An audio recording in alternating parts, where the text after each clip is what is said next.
When I walked into Culhane Technologies for my first day as their new chief executive officer, I never expected to see my ex-husband's face turn ashen with shock.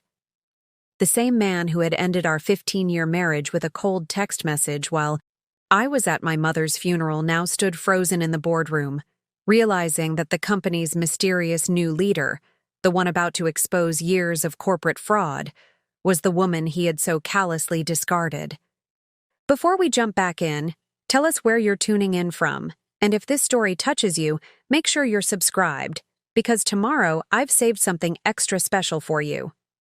The security guard handed me my temporary visitor badge with a smile, but the contract in my briefcase clearly stated Chief Executive Officer.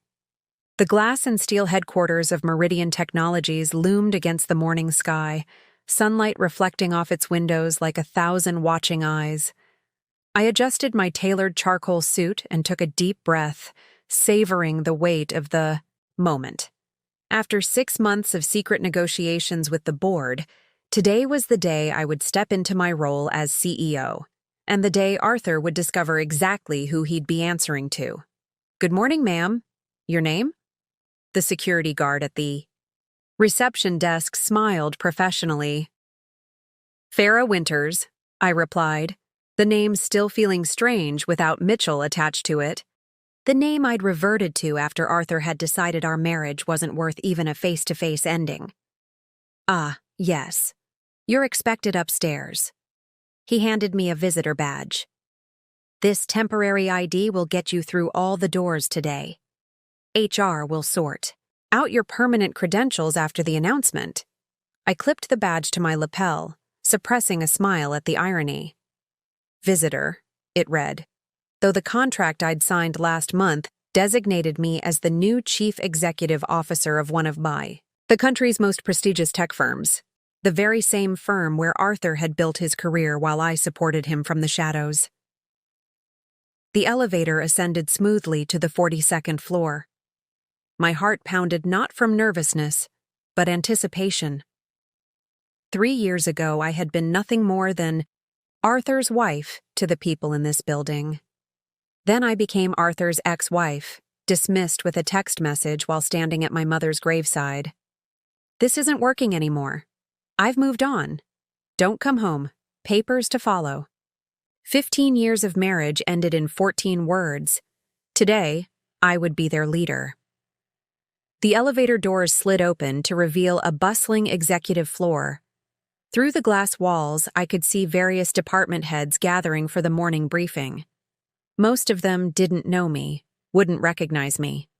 Arthur had always kept me separate from his work life, insisting that mixing business and personal matters was unprofessional. How convenient that philosophy had been for him. I walked confidently toward the reception desk outside the main conference room. The young woman looked up with a polite smile. "Good morning. How can I help you?" "I'm Farah Winters. I believe I'm expected." Recognition flickered in her eyes, though she maintained her professional composure. "Of course, Ms. Winters. The board members are already inside. The announcements will begin in approximately 40 minutes. "Thank you," I replied, glancing at my watch. 9:20 a.m. The official announcement of my appointment was scheduled for 10 a.m. sharp. "Is there somewhere I can wait until then?" "Of course. I can show you to a private office until the meeting begins." As she stood to escort me, the conference room door opened, and several executives filed out. Arthur emerged last, his attention fixed on the tablet in his hands. He looked older than when I'd last seen him, new lines around his eyes, a touch of gray at his temples. Success had aged him, or perhaps it was guilt. I lowered my head slightly, turning toward the reception desk as if reviewing something. Not yet. The moment wasn't right. "Eleanor," Arthur called to the receptionist, "send these briefing notes to the department heads and make sure everyone's ready for the big announcement at 10. The board's being very mysterious about this new CEO." My pulse quickened. He had no idea. "Right away, Mr. Mitchell," Eleanor responded, returning to her desk, as Arthur headed toward his corner office. She turned to me apologetically. "I'm sorry about the delay, Ms. Winters. Let me show you to the waiting area." Actually, I said, an idea forming. Is that small office still available? The one near the conference room? I gestured toward what had once been a secondary meeting. Space strategically positioned with a clear view of Arthur's office. Eleanor looked surprised. You know the building layout? I smiled. I did my research. She led me to the small office where I settled in with a clear sightline to Arthur's desk through the glass walls. Perfect. I opened my briefcase and removed a sleek leather portfolio containing the documents that would reshape Meridian Technologies forever, including evidence of the financial irregularities I'd spent the last 3 years meticulously documenting. The files told a damning story. Systematically falsified earnings reports, misappropriated research funds, and environmental compliance violations that had been buried through creative accounting, all of it bearing Arthur's signature or approval. The board had been stunned when I presented my findings during our confidential meetings, leading directly to their unanimous decision to bring me into clean house. My phone vibrated with a text from Samantha Rivera, the board chairwoman. Everything. Set for 10 a.m. The conference room is prepared. Are you ready? I smiled, remembering Samantha's expression when I'd first presented my evidence. The shock had quickly given way to calculated determination. Culhane's stock would take a hit when the irregularities eventually came to light. But, with proper management and transparency, they could weather the storm. They needed someone with intimate knowledge of the situation, but untainted by the scandal. Someone with financial forensics expertise and a personal stake in setting things. Right. They needed me. I texted back, ready, in position. Through the glass, I watched Arthur moving about his office, commanding attention on a phone call, gesturing emphatically.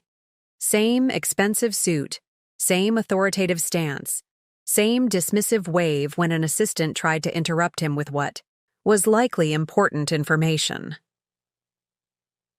The next 30 minutes passed with excruciating slowness.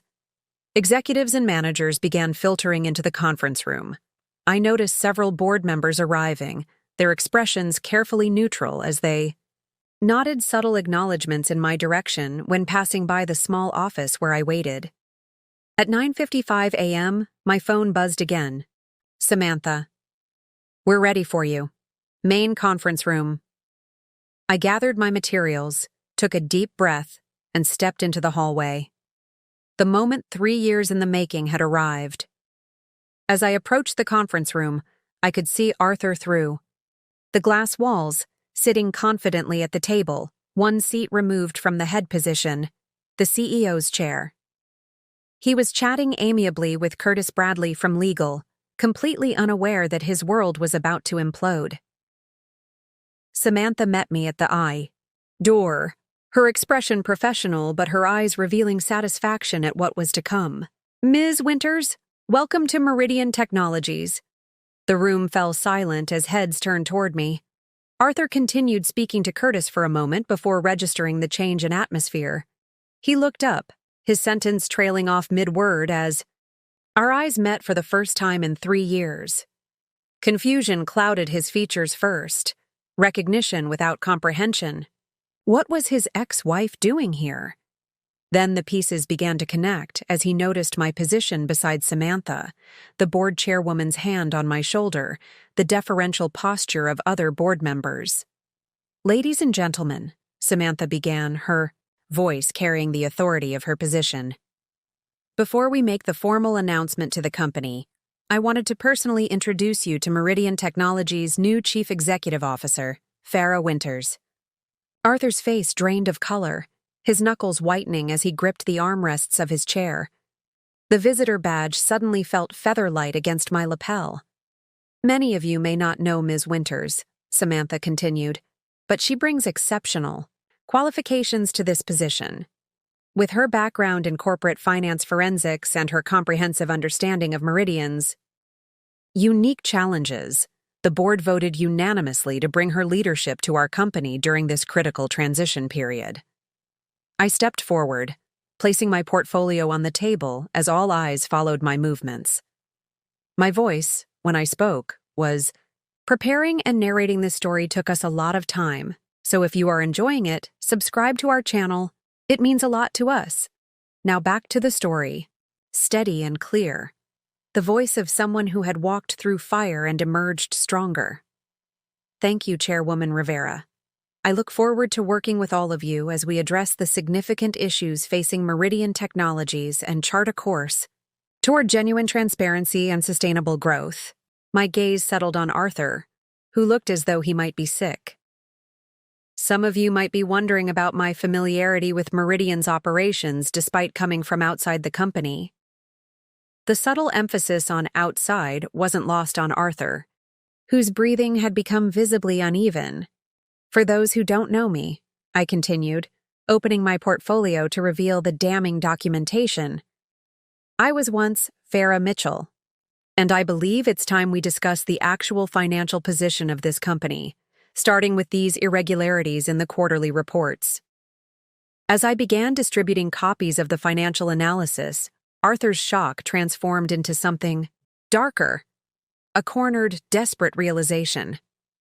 In a single morning, he had lost not just his authority, but his carefully constructed facade. And the woman he had discarded like yesterday's trash now held the power to expose everything. The temperature in the room seemed to drop as understanding dawned on the faces around the table. This wasn't just a leadership change. It was a reckoning, and it had only just begun.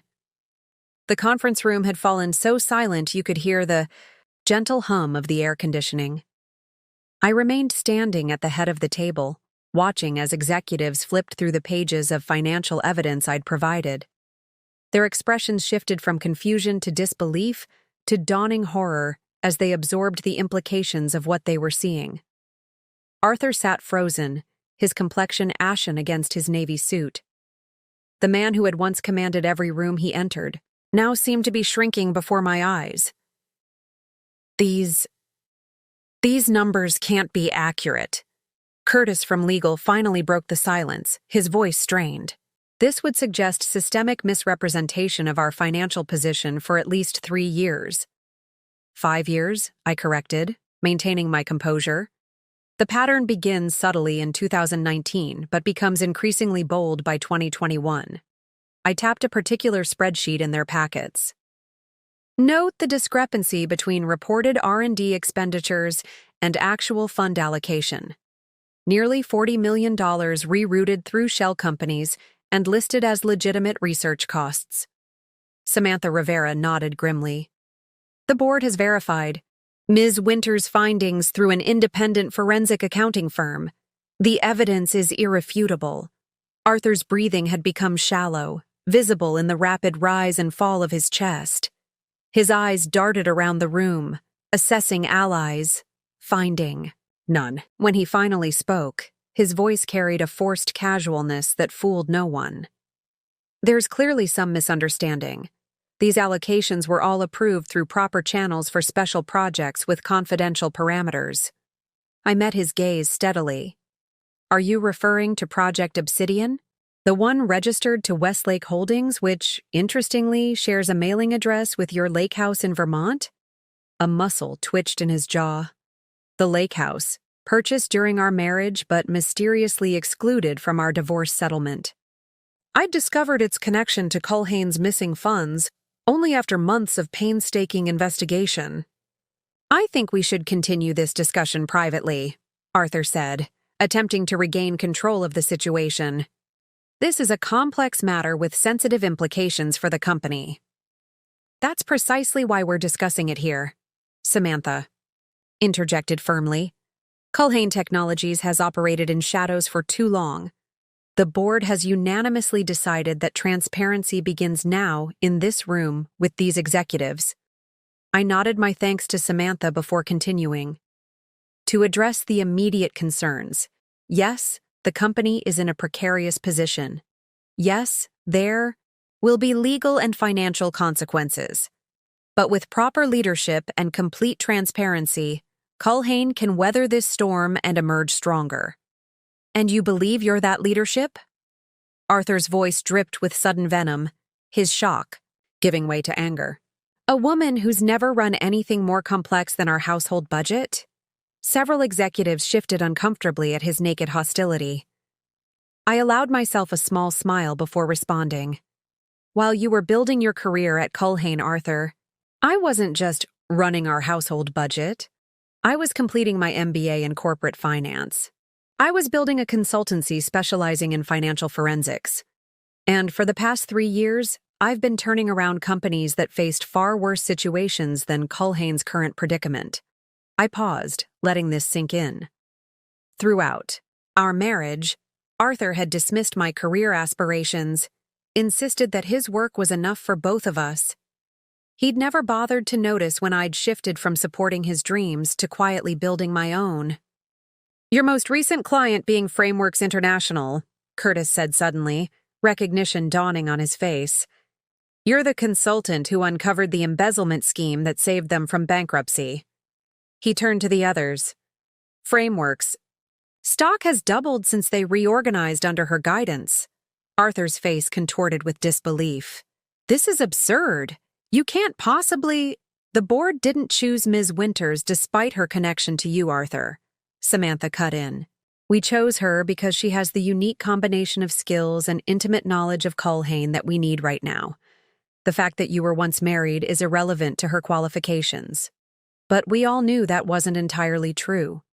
My personal history with Arthur had given me insights no outside consultant could have acquired, access to conversations, patterns, and details that had ultimately led me to unravel his financial deception.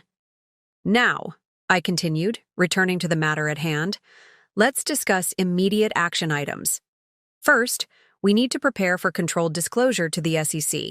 Second, we need to secure all financial records to prevent any unfortunate deletions. My eyes flicked meaningfully to Arthur.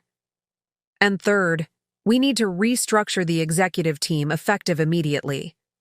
Arthur stood abruptly, his chair scraping against the polished floor. This is a witch hunt. You have no right. I have every right, I replied calmly. As of 8 this morning, I am the Chief Executive Officer of Culhane Technologies, appointed by unanimous board decision. Your position as Chief Operations Officer now reports directly to me. The stunned silence that followed was broken only by the soft ping of an incoming email on multiple devices around the table. The official company-wide announcement of my appointment, precisely timed to arrive at 10:15 a.m. Arthur's phone remained conspicuously silent. I'd instructed IT to delay his notification by 15 minutes. A small, perhaps petty victory, but satisfying nonetheless. This meeting will continue in 30 minutes, I announced, gathering my materials. I suggest you all take some time to review the documentation thoroughly. Arthur, I'll need to see you in my office immediately. Your office? He repeated, voice hollow. Yes, I replied, gesturing toward the large corner office with sweeping city views. His office until approximately 10 minutes ago. Amanda has already begun transferring your personal items to your new space. As executives filed out, murmuring urgently among themselves, Arthur remained rooted in place, his world visibly crumbling around him. When only Samantha remained with us in the conference room, his composure finally shattered. You manipulative bitch, he hissed, leaning across the table. You engineered this whole thing for revenge. Samantha stepped forward, but I raised my hand slightly, stopping her intervention. This moment had been 3 years in the making, and I wouldn't be robbed of it now. Revenge? I repeated softly. Is that what you think this is about? I gathered my portfolio and stood to my full height, looking directly into the eyes of the man who had once been my everything, the man who had ended 15 years of marriage with a text message while I stood at my mother's graveside. This isn't revenge, Arthur. This is justice. For the shareholders you've defrauded, for the employees whose jobs you've endangered, for the company you were entrusted to protect. I paused, letting my words sink in. That it happens to bring you to your knees is merely poetic. As I walked out of the conference room toward what was now my office, I heard Samantha's voice behind me, cool and professional. "Mr. Mitchell, security will escort you to your new office. Please don't attempt to access any company servers or remove any documents from the premises." My visitor badge felt impossibly light against my lapel as I stepped into my new domain. Through the glass walls, I could see the office floor buzzing with the news of my appointment, employees gathering in clusters, smartphones displaying my company headshot from the announcement email. The corner office, Arthur's inner sanctum for the past decade, was already being transformed. His golf trophies and hunting photographs had been boxed. The pretentious leather furniture was being replaced with my preferred modern pieces, and the closed wooden blinds had been opened to flood the space with natural light. Symbolic, perhaps, but necessary. A new era of transparency was beginning at Culhane Technologies, and the corner office was just the first space to feel its effects. I settled into the leather chair behind the expansive desk, now my desk. The corner office offered panoramic views of the city skyline, a visual reminder of how far I'd climbed. I allowed myself exactly 30 seconds to savor the moment, the culmination of 3 years of meticulous planning, countless sleepless nights, and a single-minded determination born in the ashes of heartbreak. My phone buzzed with a message from Culhane Hayes, the head of IT and the only executive who had secretly assisted me during my investigation. Systems access transferred. Arthur locked out of all upper-tier databases. Security protocols enacted. Also, congratulations. About damn time someone exposed him. I smiled briefly before returning to business mode. The next few hours would be critical in establishing my authority and preventing Arthur from covering his tracks or, worse, sabotaging the company out of spite. Amanda, now my executive assistant, appeared at the door. "Ms. Winters, IT has set up your credentials, and I've rescheduled your calendar for the day."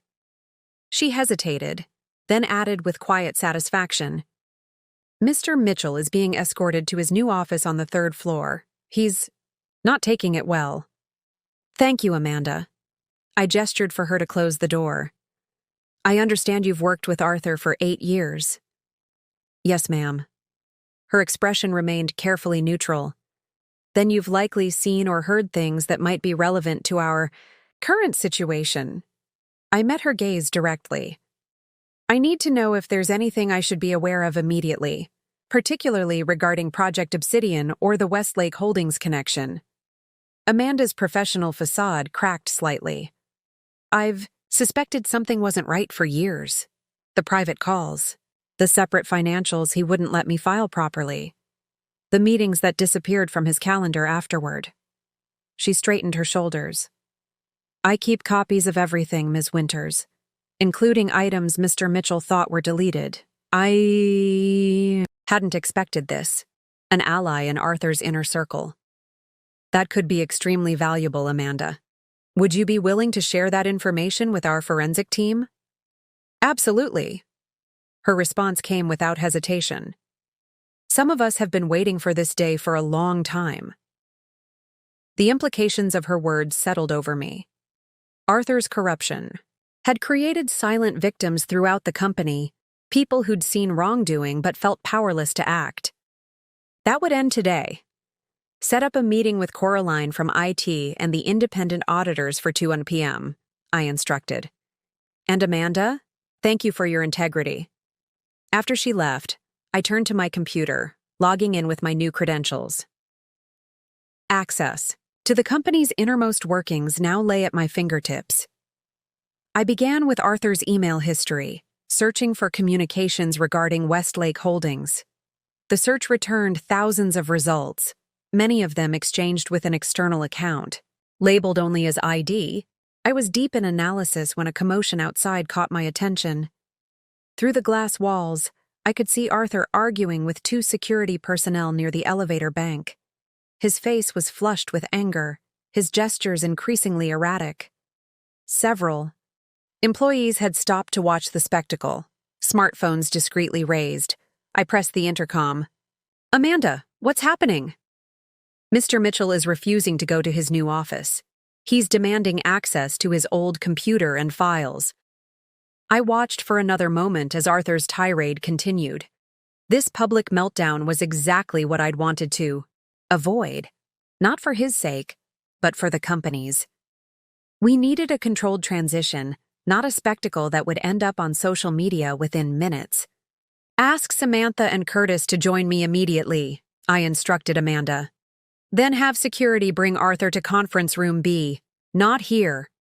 Within 5 minutes, Samantha and Curtis arrived, both looking concerned about the developing situation. Arthur is spiraling, Curtis said without preamble.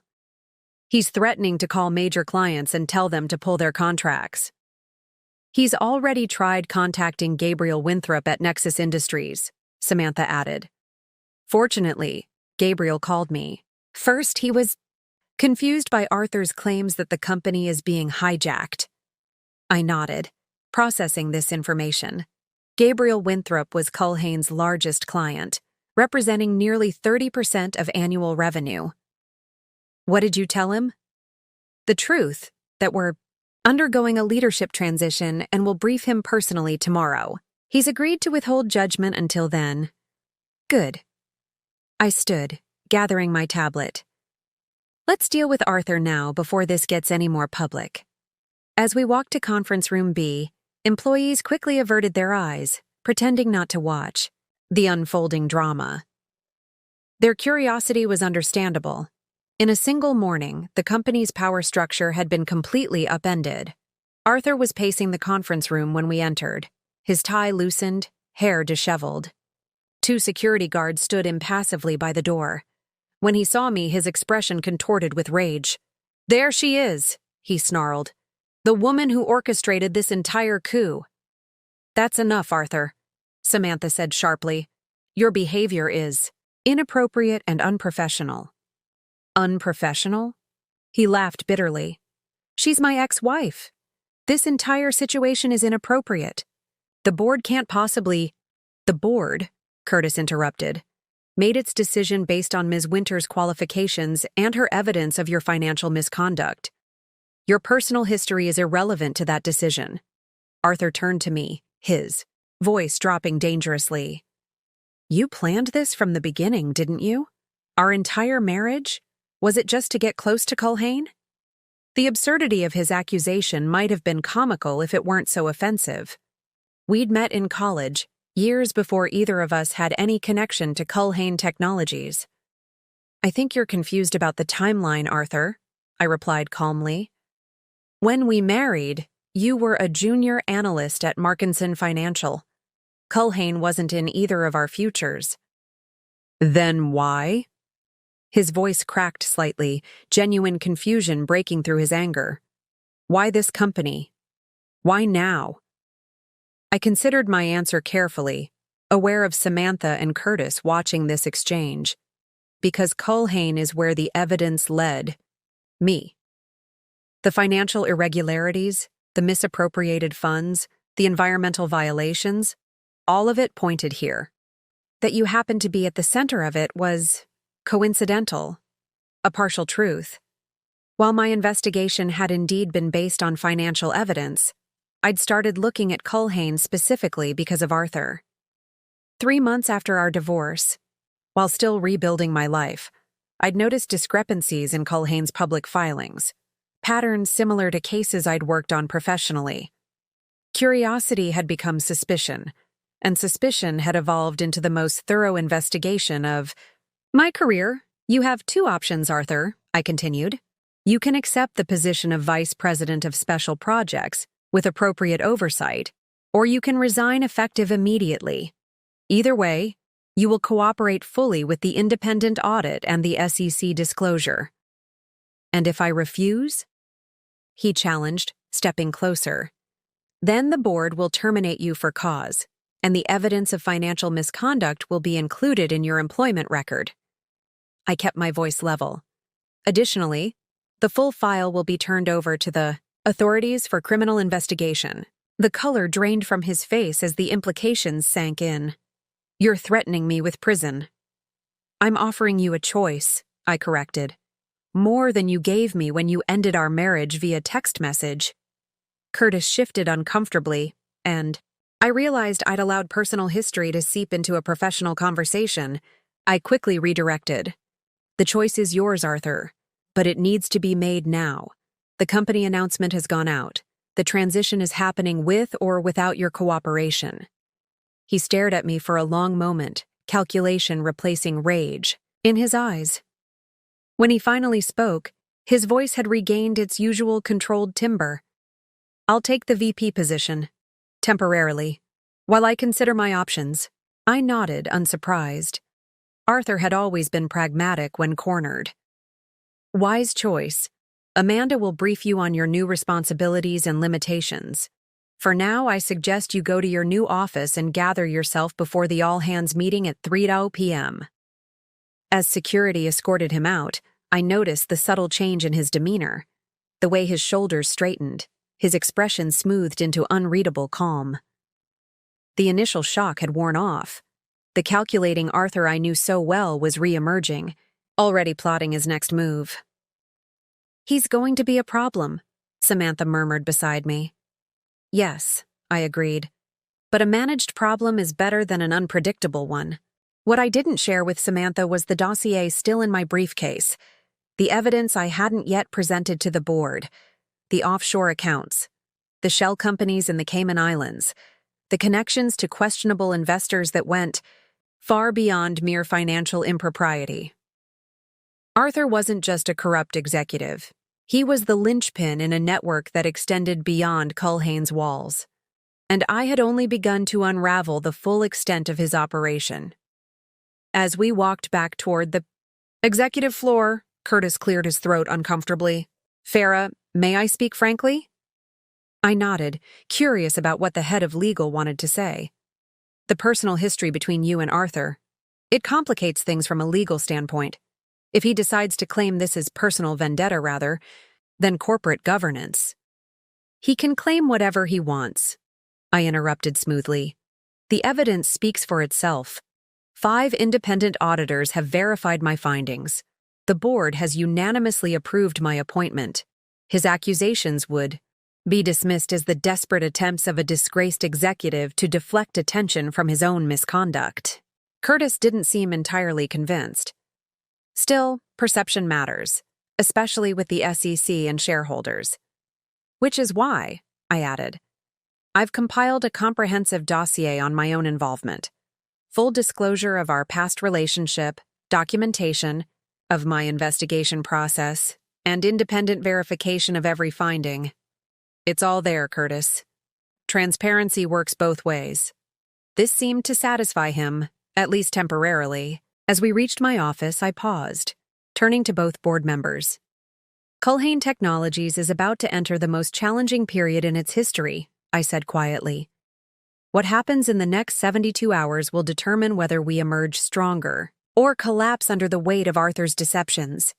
I need to know you're both prepared for what's coming. Samantha's expression hardened with determination. We knew what we were getting into when we reviewed your evidence, Farah. The board stands behind you. I hoped that resolve would hold when the full scope of Arthur's activities came to light. Because the financial fraud I'd presented was merely the tip of a much darker iceberg, one that, when exposed, would send shockwaves far beyond Culhane's walls.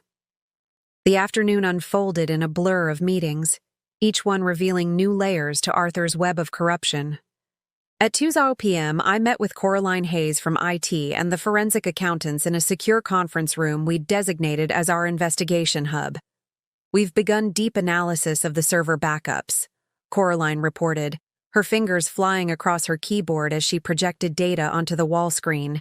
Arthur thought he was covering his tracks by deleting files from the main system, but he didn't realize we maintain encrypted backups on a separate server that even executives can't access.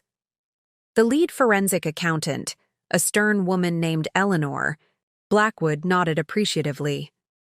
Smart protocols. We've already identified at least 17 instances where original financial documents were altered before submission to the board or regulatory agencies. Show me, I requested, moving closer to the screen. Eleanor pulled up side-by-side comparisons of quarterly reports, original versions versus the doctored files that had been officially submitted. The discrepancies were subtle but significant. Research funds reclassified, profit margins artificially inflated, environmental compliance costs buried under vague administrative expenses. He was good, Eleanor admitted grudgingly. Most of these manipulations would go unnoticed in standard audits. It's only when you look at the pattern across multiple quarters that the deception becomes apparent. Amanda entered the room, carrying a thick folder. Ms. Winters, I found these in Mr. Mitchell's private files, the ones he kept in his personal safe rather than the company's secure document system. I accepted the folder with gloved hands, mindful of maintaining the chain of evidence. Inside were handwritten notes detailing meetings not recorded on Arthur's official calendar, many with an individual identified only as ID. The same initials from the email exchanges I'd uncovered earlier. Coraline, can you cross-reference these dates with Arthur's email communications with this ID contact? And check his building access logs for these days, see if any unregistered visitors came through security. As Coraline nodded and began typing, I continued reviewing the documents. One page caught my attention, a handwritten calculation of fund transfers between Culhane Technologies, Westlake Holdings, and a third entity labeled Obsidian Prime. The numbers were staggering. Over $120 million moved through this triangular structure in the past 2 years alone. Eleanor, what do we know about Obsidian Prime? The forensic accountant frowned. Nothing yet. It's not mentioned in any of the official company documents we've reviewed. A knock at the door interrupted us. Curtis entered, his expression grave. Farah, we may have a situation developing. Arthur's been making calls from his personal cell phone since being escorted to his new office. We can't monitor the content, but the patterns are concerning. Who has he called? I asked, immediately alert. Several numbers were still identifying, but 2 stand out. Gabriel Winthrop at Nexus Industries, and someone at the private number. For the Wall Street Journal's corporate investigative team. I processed this information quickly. He's trying to control the narrative, either by pressuring our largest client or by leaking a story that frames this transition as a personal vendetta. Exactly, Curtis confirmed. And there's more. Security. Reports he's scheduled a visitor for 4:30 p.m. today. A lawyer from Fredericks and Lowell. They specialize in executive disputes and whistleblower cases. The pieces clicked into place. Arthur was positioning himself as a whistleblower, a dedicated executive being unfairly targeted by his vindictive ex-wife. It was clever. I had to acknowledge that. If he succeeded in controlling the narrative, he could undermine my credibility before the full extent of his corruption became public. We need to accelerate our timeline, I decided. Curtis, is the press release ready for the SEC disclosure? Almost. Legal is finalizing the language to ensure we're fully compliant while minimizing market panic.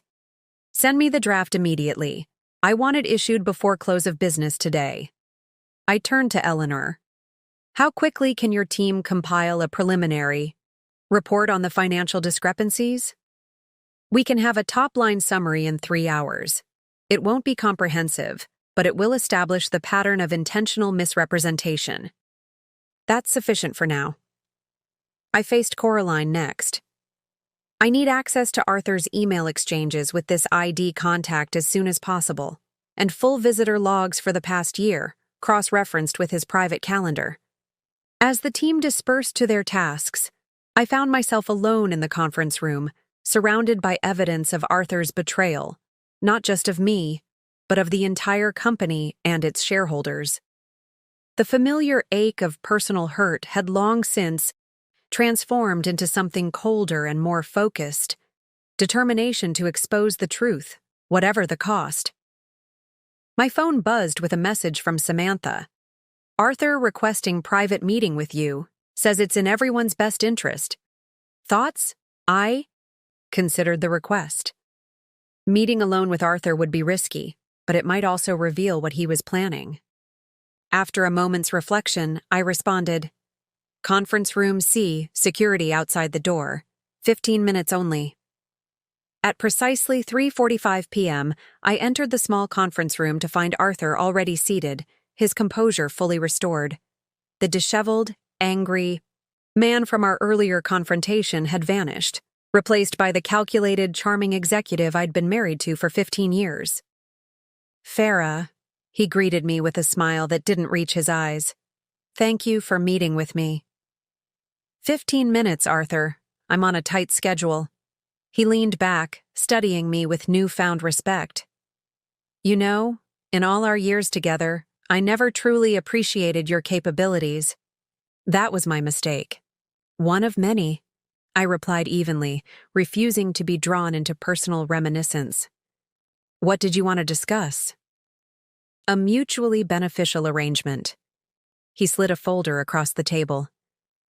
"My resignation, effective immediately, in exchange for certain accommodations." I opened the folder to find a drafted resignation letter and a proposed separation agreement. The terms were breathtaking in their audacity: full severance, retention of stock options, indemnification against any financial irregularities discovered during his tenure, and a mutual non-disparagement clause that would effectively prevent the company from disclosing the reasons for his departure. "This is delusional, Arthur." "Is it?" His smile widened slightly. "Consider the alternatives.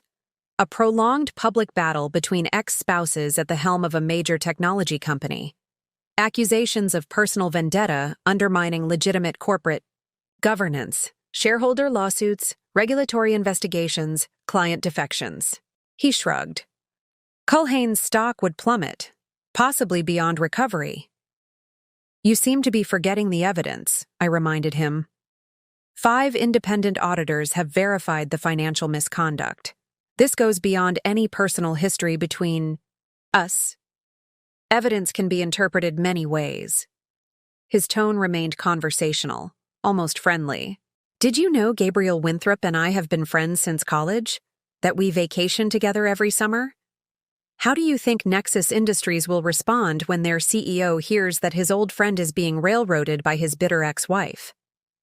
Maintained my poker face, though internally I was recalculating.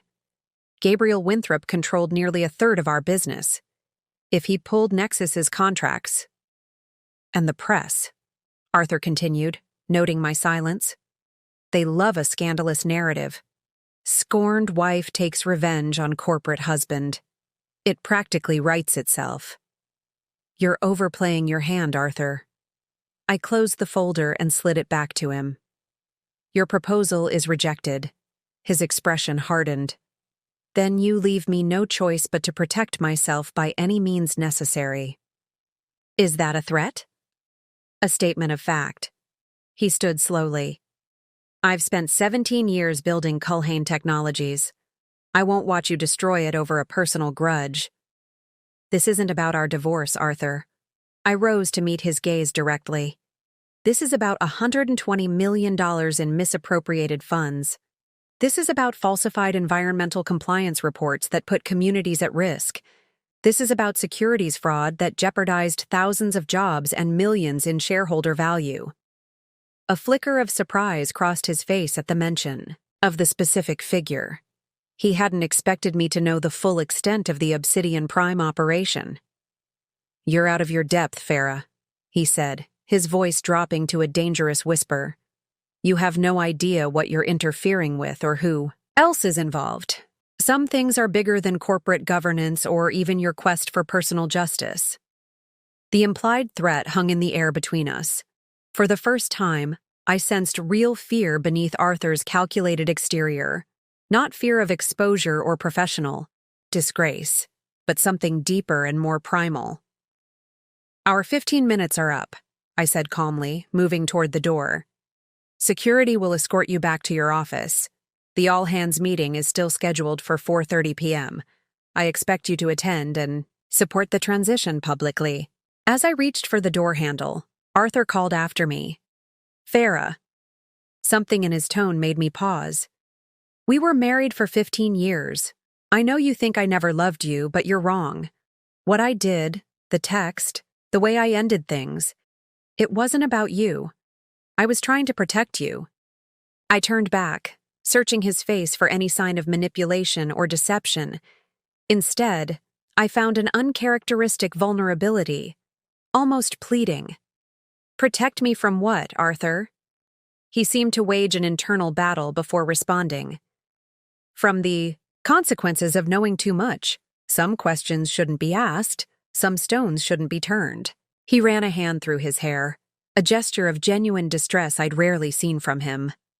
Walk away from this investigation, Farah. Take the CEO position, implement your corporate reforms, but close the inquiry into Obsidian Prime. For your own safety? The sincerity in his warning sent a chill through me.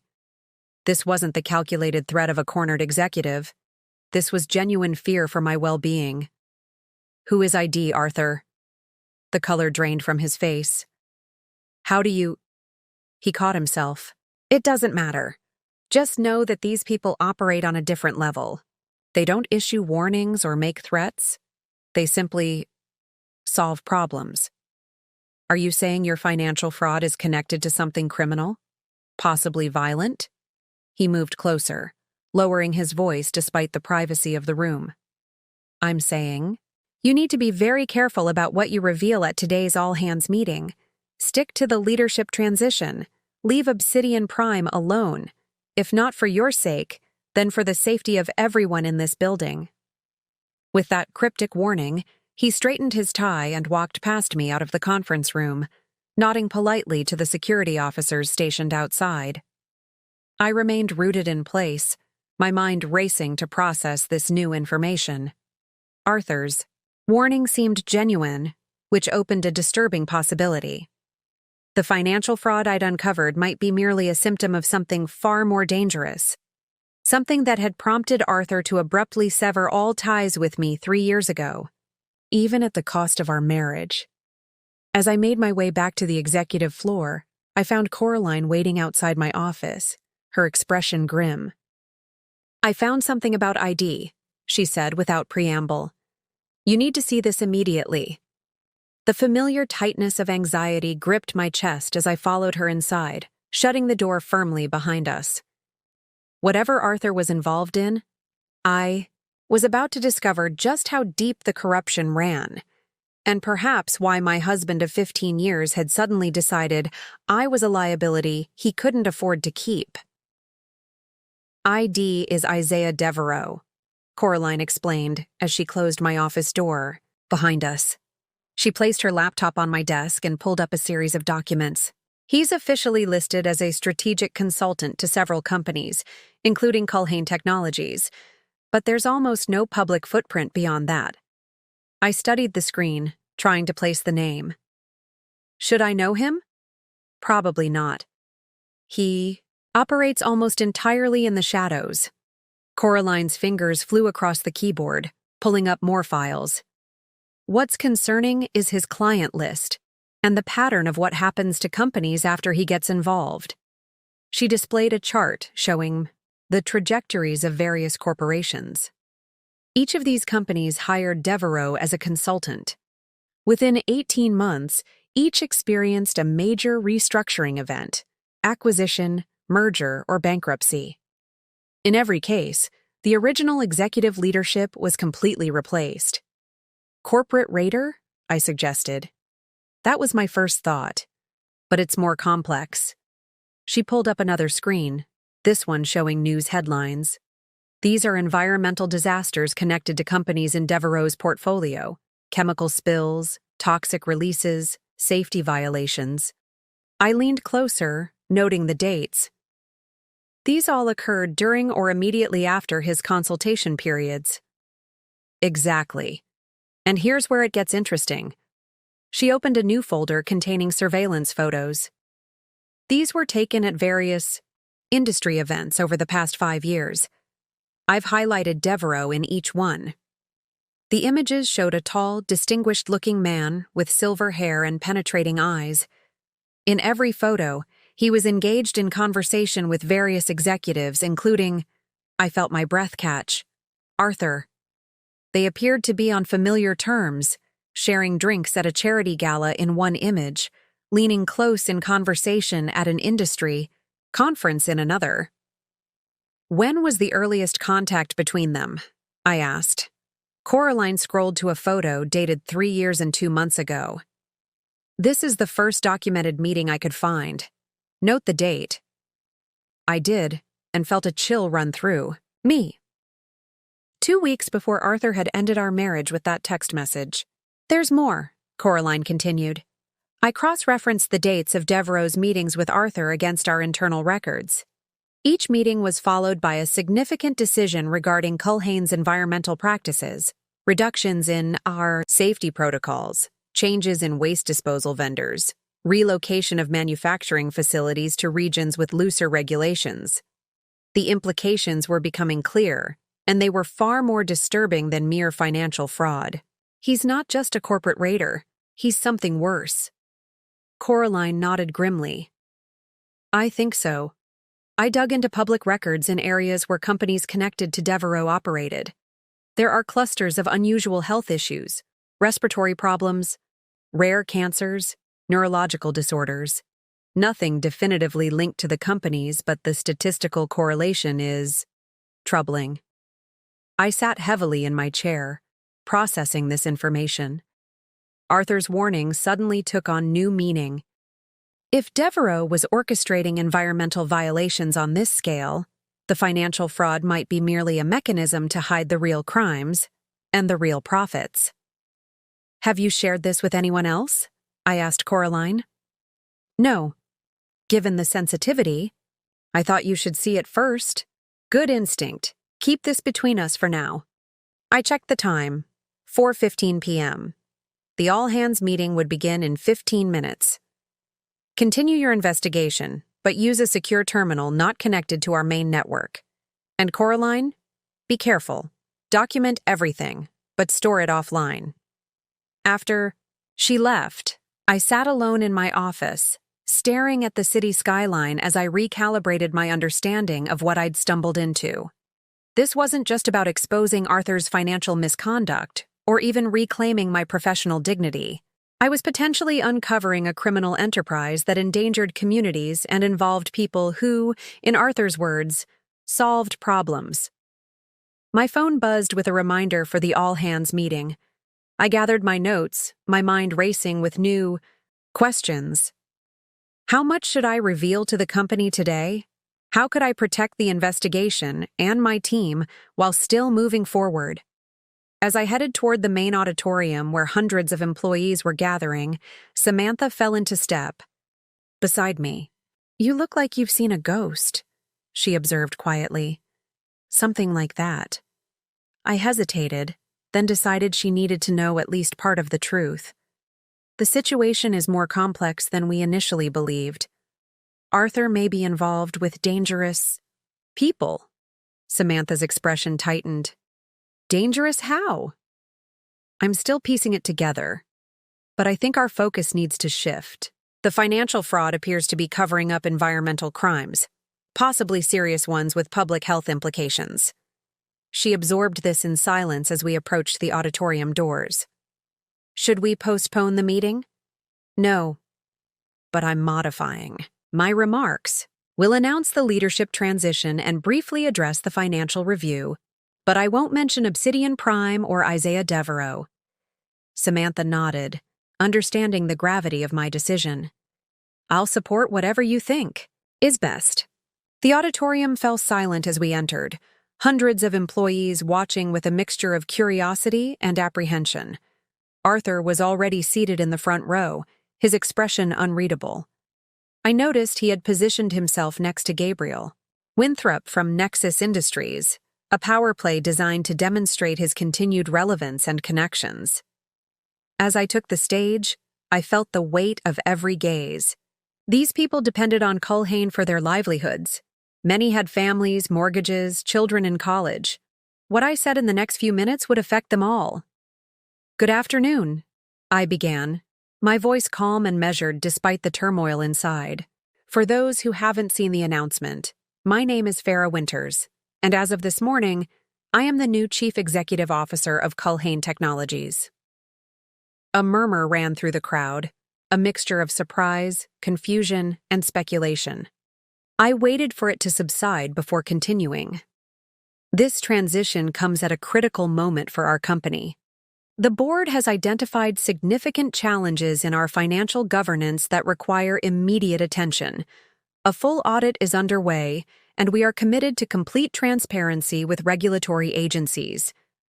I caught Arthur's eye, noting the slight relaxation in his posture as I avoided mentioning Obsidian Prime. He thought I was heeding his warning. In the coming weeks, you'll see changes designed to strengthen our corporate governance and ensure our continued success. Some of these changes may be disruptive in the short term, but they are essential for our long-term stability and growth. I addressed the elephant in the room directly. You may have heard rumors about the nature of this transition. Let me be clear. This is not about personalities or past relationships. It is about corporate responsibility and ethical leadership. The auditorium remained silent, employees hanging on every word. Arthur Mitchell will be transitioning to the role of Vice President of Special Projects, where his institutional knowledge will remain valuable to the company. We appreciate his years of service and look forward to his continued contributions in this new capacity. Arthur rose on cue, joining me on stage with a practiced smile that appeared genuine to everyone who didn't know him as well as I did. He shook my hand firmly, playing his part in this carefully choreographed display of corporate unity. "Thank you, Farah," he said, addressing the audience. "Change is always challenging, but often necessary. I fully support this transition and look forward to working with Ms. Winters to ensure Culhane's continued success." His performance was flawless, the consummate professional accepting a new corporate reality with grace. Only I could see the calculated warning in his eyes as he added, "Culhane Technologies has always put the welfare of our clients, employees, and communities first. That commitment remains unchanged under this new leadership." The implied message was clear. Don't expose what we've been doing or everyone suffers. As Arthur returned to his seat, I concluded the formal portion of the meeting and opened the floor for questions. They came rapidly, reflecting the uncertainty rippling through the company. Will there be layoffs? Is the company in financial trouble? Will this affect our upcoming product launches? Are we being investigated by the SEC? I answered each question with as much honesty as I could without revealing the true scope of what we'd discovered. Throughout it all, I maintained eye contact with Arthur, letting him believe I was complying with his warning while plotting my next move. As the meeting concluded and employees filed out, Gabriel Winthrop approached me, Arthur hovering nearby. "Impressive. First day," Winthrop remarked, his shrewd eyes assessing me carefully. "Arthur speaks highly of your capabilities, though he seems surprised by your appointment. Change often comes with surprises," I replied diplomatically. "Indeed." Winthrop glanced between Arthur and me, clearly sensing the undercurrents. "I look forward to our meeting tomorrow to discuss Nexus's ongoing relationship with Culhane. I assume our special arrangements will continue uninterrupted?" The emphasis on special arrangements sent a warning signal through my mind. Was Nexus involved in the environmental issues we'd uncovered? "We'll discuss all aspects of our partnership tomorrow," I assured him, maintaining a professional smile. "Culhane values transparency in all our client relationships." Something flickered in Winthrop's eyes. Concern, perhaps, or calculation.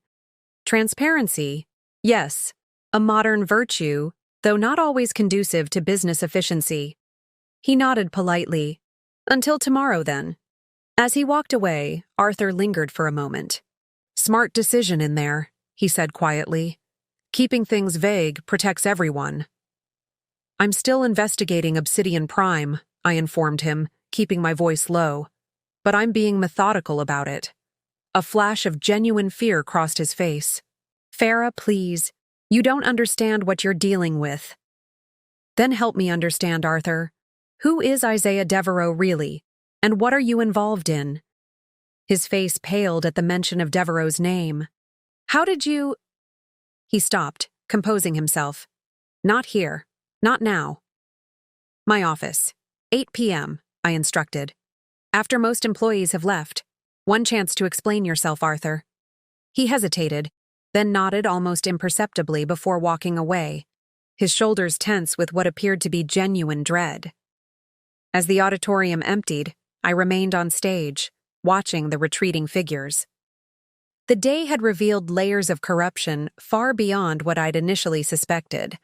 Whatever Arthur was involved in, it extended beyond Culhane Technologies, beyond our broken marriage, beyond simple financial fraud.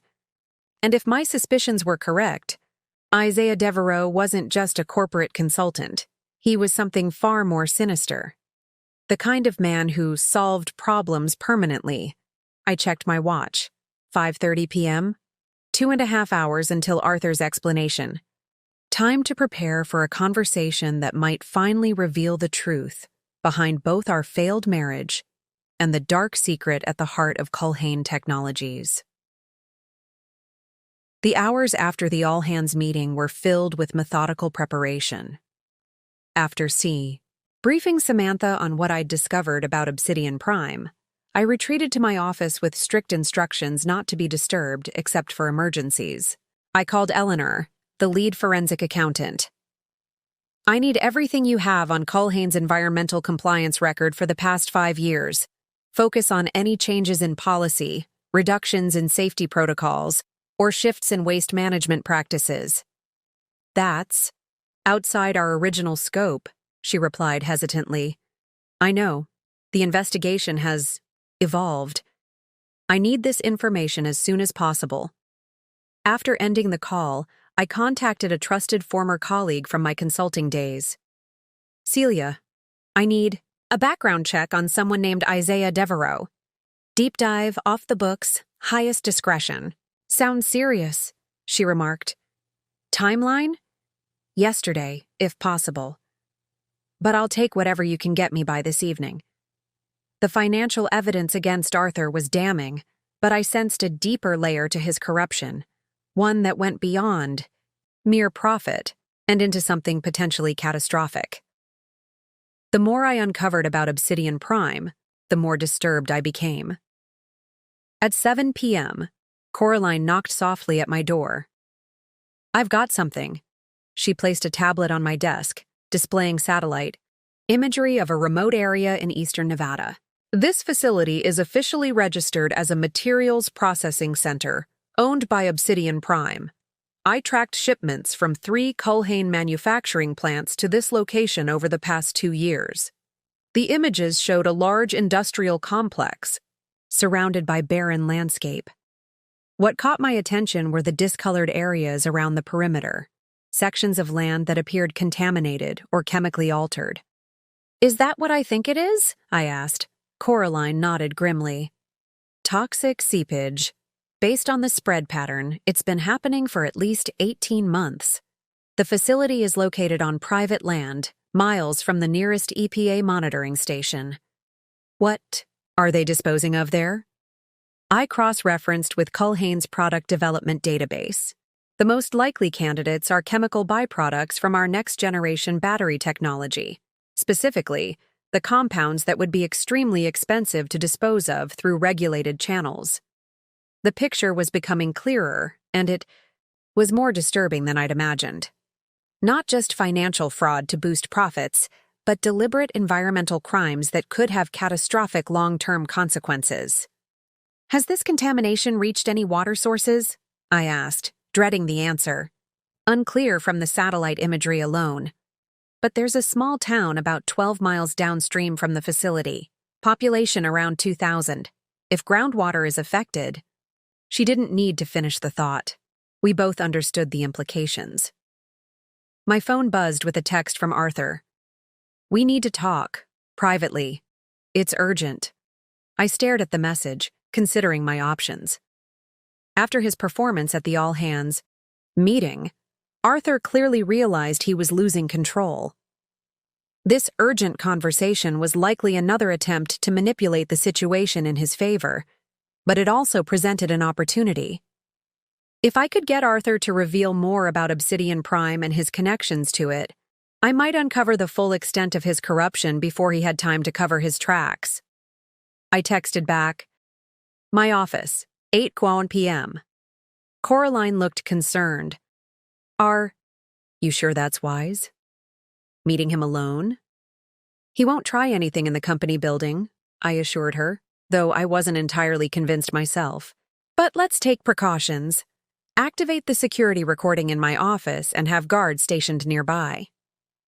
At 8 p.m. precisely, Arthur arrived at my door. The polished executive from the board meeting was gone, replaced by a man who appeared haggard and tense. His tie was loosened, his normally immaculate hair disheveled. "Thank you for meeting me," he began, closing the door behind him. "What I'm about to tell you needs to stay between us." I gestured for him to sit. "I'm listening." He glanced nervously around the office. "Is this room secure?" "As secure as it needs to be," I replied neutrally. "What's this about, Arthur?" He leaned forward, lowering his voice. "You need to stop investigating Obsidian Prime. Immediately. There are things you don't understand, dangers you haven't considered. Explain.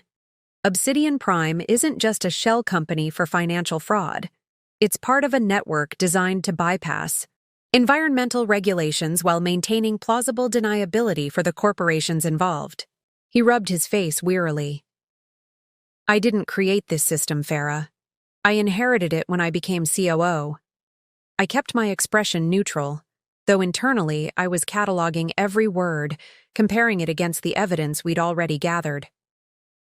"Who did create it?" "A man named Isaiah Devereaux. He approached Culhane 3 years ago, offering to manage our environmental liability problem for a fee. It seemed like a corporate solution to a corporate problem.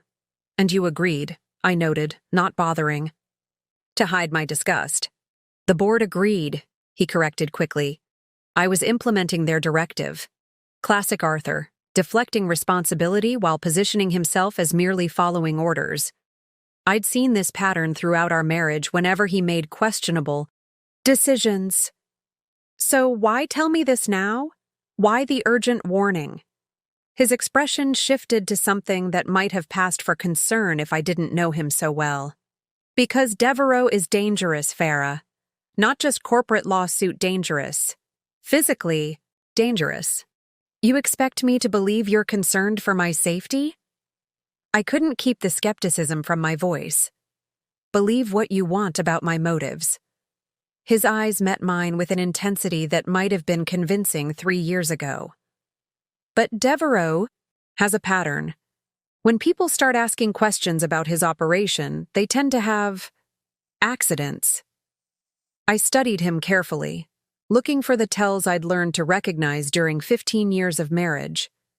The slight twitch at the corner of his left eye when he was constructing a lie, the calculated way he maintained eye contact a beat too long. "Did you know about the contamination at the Nevada facility?" I asked, deliberately changing direction to throw him off balance. He hesitated, surprise flickering across his face. "How did you—" "Satellite imagery," I supplied. "The toxic seepage is visible from space, Arthur, and there's a town downstream that's reporting increased illness rates." He recovered quickly. "That's exactly my point. This goes beyond financial misconduct. There are real human consequences. That's why we need to handle this carefully, strategically." "We?" I repeated coldly. "Yes, we." He leaned closer. "Look, I know you have every reason to hate me. What I did, ending our marriage the way I did, was unforgivable. But right now, we need to work together to contain this situation before it spirals out of control." I allowed a moment of silence, watching him squirm slightly under my scrutiny.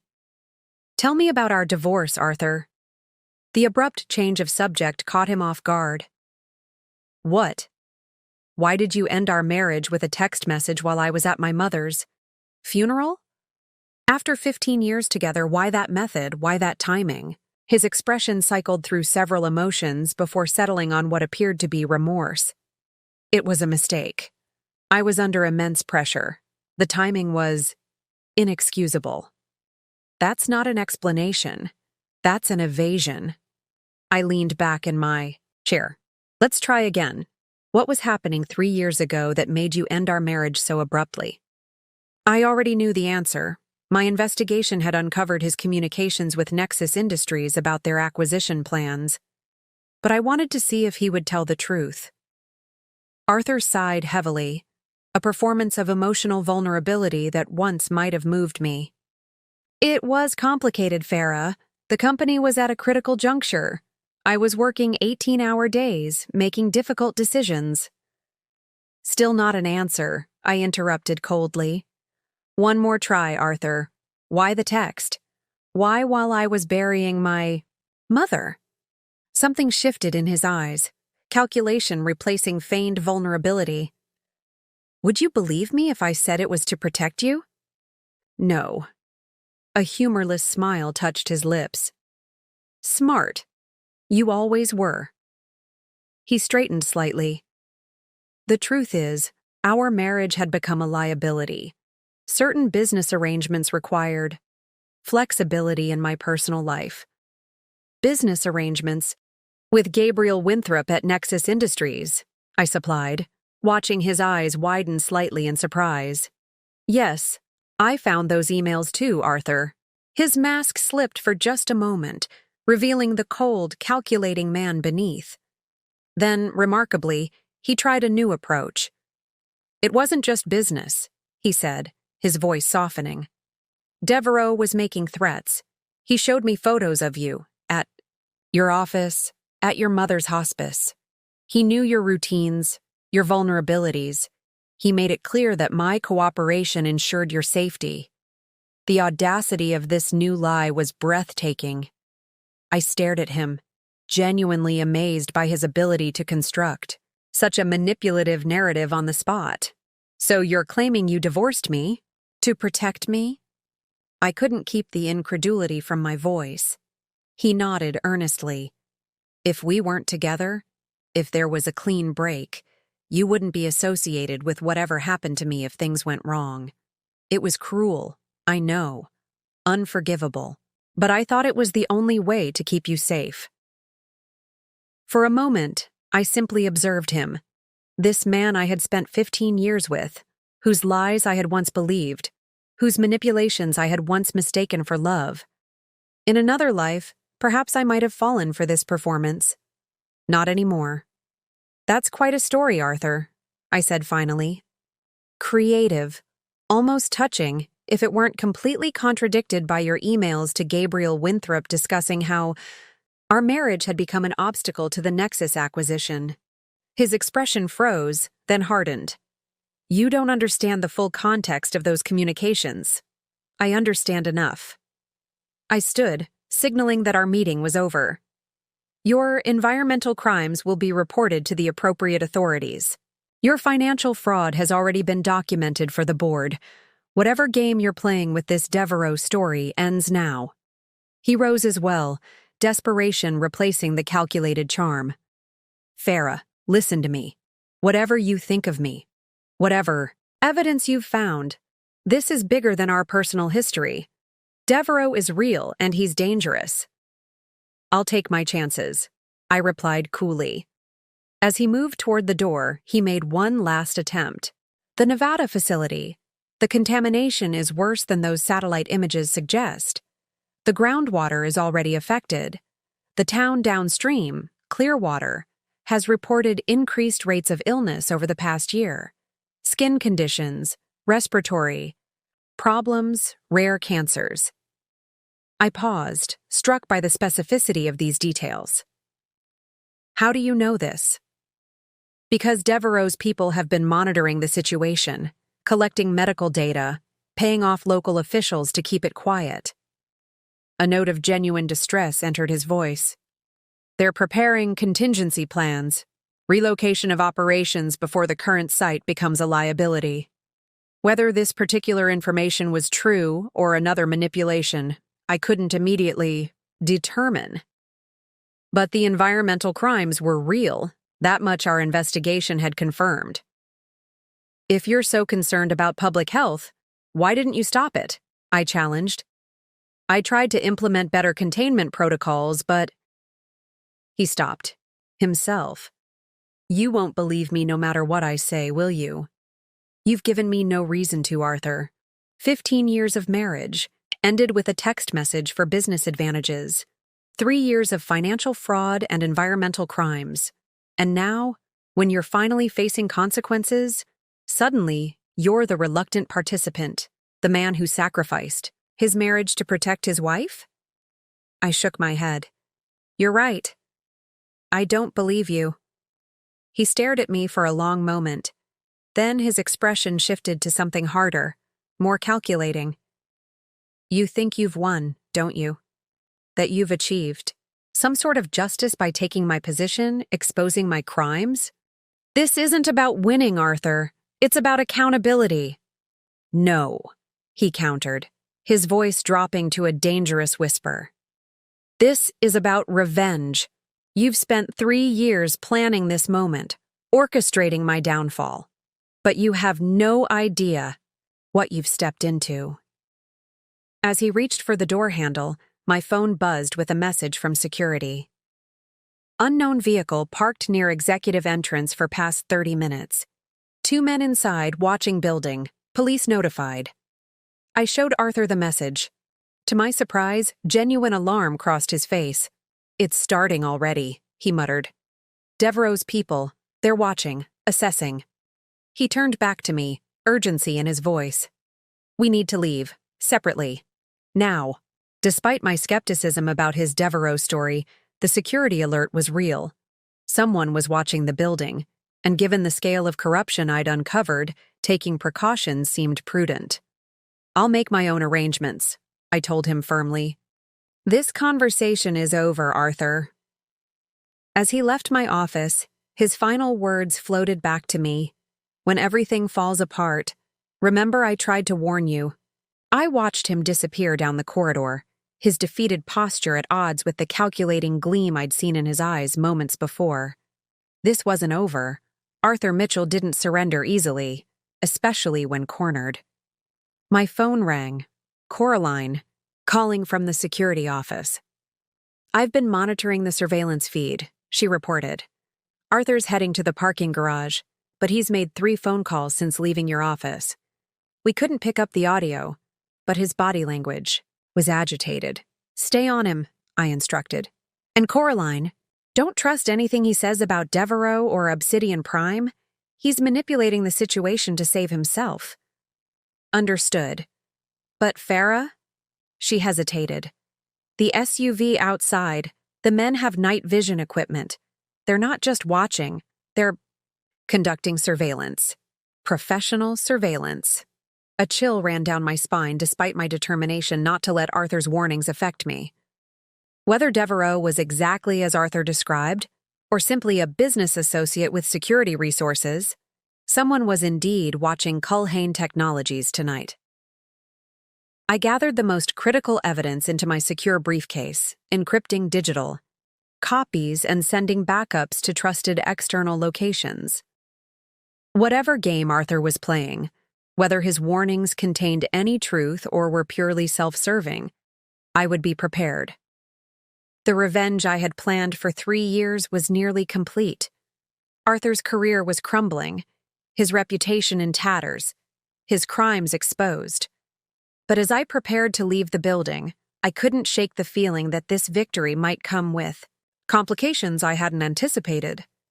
Not because Arthur's warnings were genuine, but because the scope of his corruption extended further than I had initially believed. I left Culhane headquarters through the executive parking garage, taking precautions to ensure I wasn't followed. The mysterious SUV remained in position near the main entrance, but my security team confirmed the rear exit was clear. As I drove toward my downtown apartment, my mind raced through everything I'd learned, and everything Arthur had tried to make me believe. The environmental crimes were real. Our investigation had confirmed that much. The Nevada facility was contaminating groundwater, potentially affecting an entire town. Arthur's involvement was well documented through financial transfers and approval signatures. What remained unclear was whether his warnings about Devereaux contained any truth, or were merely a desperate attempt to shift blame and create an alliance with me against a fabricated common enemy. I pulled into my building's secure garage and took the private elevator to my penthouse. Once inside, I activated the security system and called Samantha. "Are you safe?" she asked immediately. "Yes. At home, doors locked, security active. What's happening at the office?" "Arthur left about 20 minutes after you did. The SUV followed. His car." She paused. "He seemed to be expecting them, Farah. He didn't act surprised or alarmed when they pulled out behind him." This detail confirmed my suspicions. Because they're not Devereaux's men watching him. They're either private security he hired to make his story more convincing, or associates helping him maintain the charade. "That was my assessment as well," Samantha agreed. "The timing is too convenient. Just as he's spinning this tale about a dangerous conspirator, mysterious surveillance appears. Classic misdirection." I moved to my home office, powering up my secure laptop. "Have Eleanor and the forensic team found anything more about Isaiah Devereaux?" "Yes, and it's interesting. He exists, but he's not what Arthur described."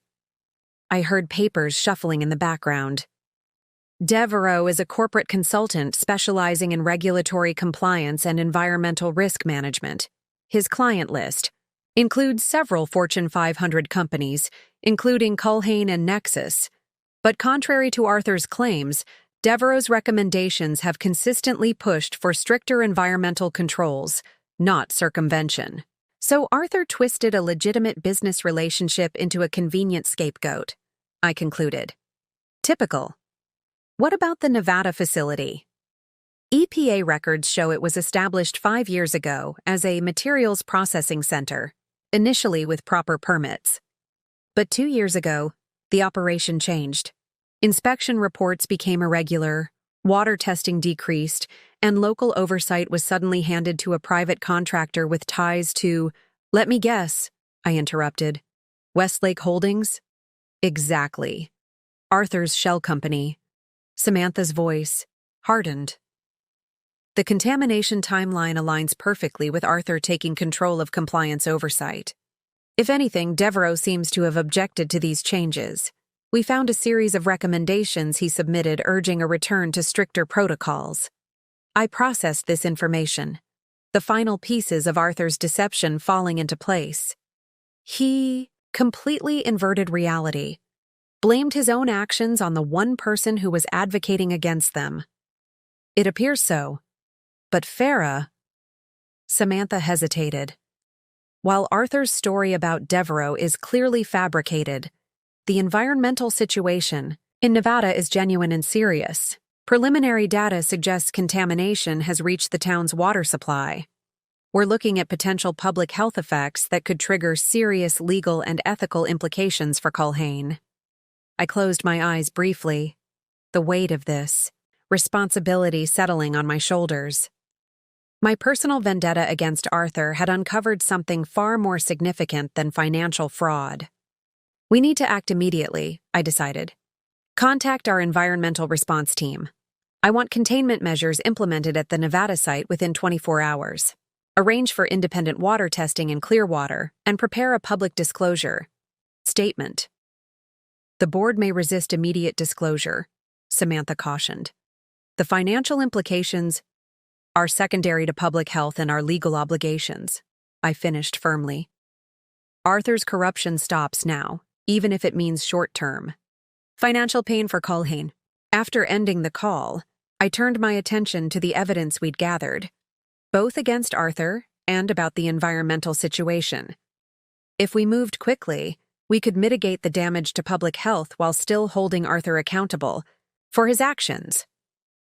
The revenge I'd sought against him would be complete, but it would also serve a greater purpose than personal satisfaction. My phone buzzed with an incoming call from an unknown number. Against my better judgment, I answered. Farah. Arthur's voice was tense, his breathing uneven. Are you alone? What do you want, Arthur? To warn you one last time. The men in the SUV? They followed me to a restaurant, watched me through the window for an hour, then made a call. 20 minutes later, my car wouldn't start. The mechanics found the brake lines had been cut. I frowned, skepticism warring with caution. And yet you're perfectly fine calling me from a mysterious number. Because I was paranoid enough to check my car before driving it, he snapped. Look, believe what you want about me, about us, about why I ended our marriage. But Devereaux is real, and he's dangerous. Isaiah Devereaux is a compliance consultant who repeatedly advised Culhane to strengthen environmental protocols. Protocols you deliberately weakened, I countered. We've seen his recommendations, Arthur. He was advocating against the very actions you took. A moment of silence followed, then a low, humorless laugh. You think you've figured it all out, don't you? The brilliant Farah, always 3 steps ahead. I've verified the facts, Arthur. Something you apparently thought I wouldn't bother to do. The Devereaux you're finding in official records isn't the same man, he insisted. That's his corporate facade, his legitimate cover. Ask yourself why a respected compliance consultant would continue working with companies that repeatedly ignored his recommendations. Why he'd maintain relationships with executives who undermined his protocols. The question was actually pertinent, but I remained skeptical. Perhaps for the substantial consulting fees? Or perhaps because the consulting relationship provides perfect cover for his other operations. Arthur's voice lowered urgently. The real money isn't in giving compliance advice, Farah. It's in solving problems for corporations, permanently. I considered whether to continue engaging with what was likely another manipulation attempt. Against my better judgment, I decided to probe further, if only to understand the extent of Arthur's deception. What kind of problems? Whistleblowers, investigative journalists, community activists who notice increased cancer rates near manufacturing facilities. His voice grew more intense. Have you looked into the pattern of accidents surrounding environmental complaints against Devereaux's client companies? I had, actually. Our investigation had uncovered several suspicious incidents, but nothing definitively linked to Devereaux himself. If Devereaux is this dangerous, why involve him in the first place? I challenged. You could have simply followed regulations. Arthur laughed bitterly. You think it was my decision? Devereaux's relationship with Culhane predates my promotion to COO. He was brought in by board members with connections to Nexus Industries. I inherited the arrangement. And rather than ending it, you expanded it, I noted coldly. The Nevada facility operations increased significantly under your direction. The Michigan site was established during your tenure. The financial transfers to Obsidian Prime doubled in your first year as COO. He didn't immediately respond, and I pressed the advantage. You're trying to rewrite history, Arthur, casting yourself as the reluctant participant rather than the driving force. Just like you're attempting to reframe our divorce as some noble sacrifice rather than what the evidence clearly shows. A calculated business decision made with Gabriel Winthrop's encouragement. It wasn't that simple, he finally said, his voice strained. Nothing ever is. Save it for your deposition, I replied. The board meeting tomorrow will formalize your termination. The evidence against you is comprehensive and irrefutable. Farah. His voice took on an almost pleading quality. Whatever you think of me, be careful. Watch the board members, especially those with connections to Nexus. Don't trust Winthrop, and for God's sake, don't meet with Devereaux if he reaches out. Goodbye, Arthur. I ended the call, then immediately contacted Coraline. I need you to verify something. Arthur claims someone tampered with his car tonight, specifically cut the brake lines. Can you check if any police report has been filed? On it, she replied. 20 minutes later, she called back. No police report, but I accessed the restaurant's security camera feeds. Arthur did check underneath his car before getting in, and he did have it towed rather than driving it. I can't verify the brake lines specifically, but something made him suspicious enough not to drive. Or he staged the whole thing, I suggested. Had someone disconnect something minor to make his story more convincing? Possible, Coraline acknowledged. He certainly had time to arrange it. But Farah? I did find something else while investigating. Devereaux. She hesitated. There is a pattern of, convenient accidents surrounding environmental whistleblowers at companies he consults for. Nothing directly tied to him, but the statistical correlation is troubling. I considered this information carefully. Arthur could easily have known about these incidents and incorporated them into his fiction to make it more believable. Absolutely, Coraline agreed quickly, perhaps too quickly. I'm just providing all the information. After ending the call, I sat in my darkened apartment, watching the city lights below as I weighed everything I'd learned. Arthur's desperation was evident, his manipulations increasingly transparent.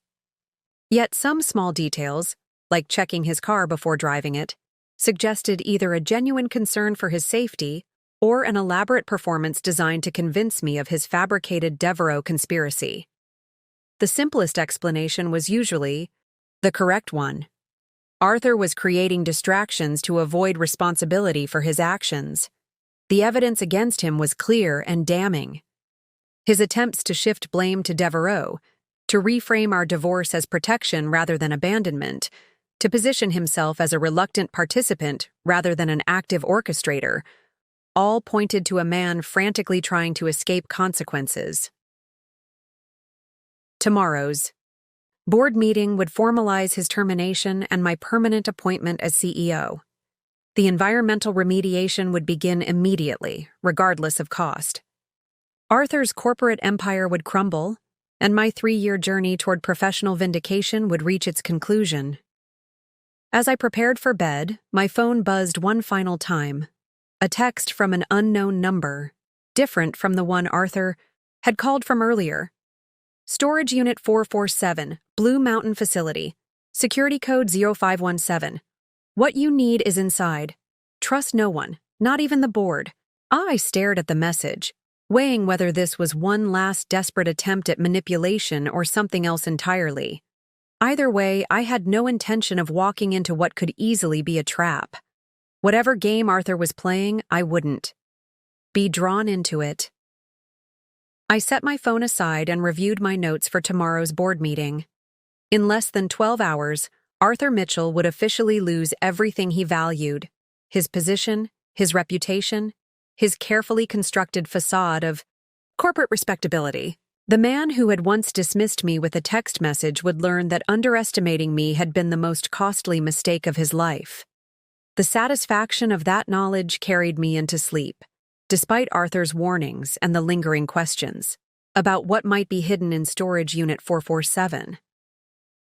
As I rode the executive elevator down to the parking garage, something about Arthur's story nagged at me.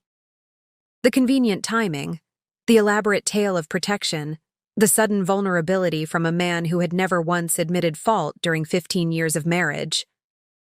I replayed our conversation in my mind, focusing not on his words but on his mannerisms. The way his left eye twitched slightly when he mentioned Devereaux's threats, the rehearsed quality of his explanation, the calculated pause before his emotional confession. By the time the elevator doors opened, realization had dawned. Arthur Mitchell, master manipulator, corporate tactician, and my ex-husband of 3 years, was lying. Again. I stepped cautiously into the dimly lit garage, phone in hand, and texted Coraline. Need immediate background on Arthur's movements. 3 years ago. Focus on financial transactions week before divorce text. Her response came quickly. Already pulled that data. Unusual activity. $750K wire transfer to Cayman account 2 days before text. Same day as meeting with potential. Nexus Industries acquisition team. The pieces clicked into place with devastating clarity. There had been no noble sacrifice, no protective divorce. Arthur had ended our marriage because a potential merger with Nexus had presented a more advantageous alliance, both professionally and personally. I reached my car and sat for a moment, letting cold fury replace the momentary sympathy I'd foolishly allowed myself to feel. Arthur hadn't been protecting me. He'd been protecting himself and his financial interests. The Devereaux story was likely an elaborate fabrication designed to manipulate me into hesitating, into showing mercy. I started the engine, but instead of heading toward my sister's apartment as planned, I drove directly to Culhane's secure data center across town. If Arthur was lying about our divorce, he was almost certainly lying about other aspects of the Obsidian Prime operation. I needed to verify independently before the board meeting. The night security team recognized me immediately. The advantage of being CEO, even for less than a day. Ms. Winters, we weren't expecting executives at this hour. Emergency data validation, I explained briskly. I need access to the secure terminal room. Once inside the facility's most protected space, I began methodically cross-referencing every element of Arthur's story. The results were illuminating and infuriating. Isaiah Devereaux existed, but his relationship with Culhane was far less sinister than Arthur had portrayed.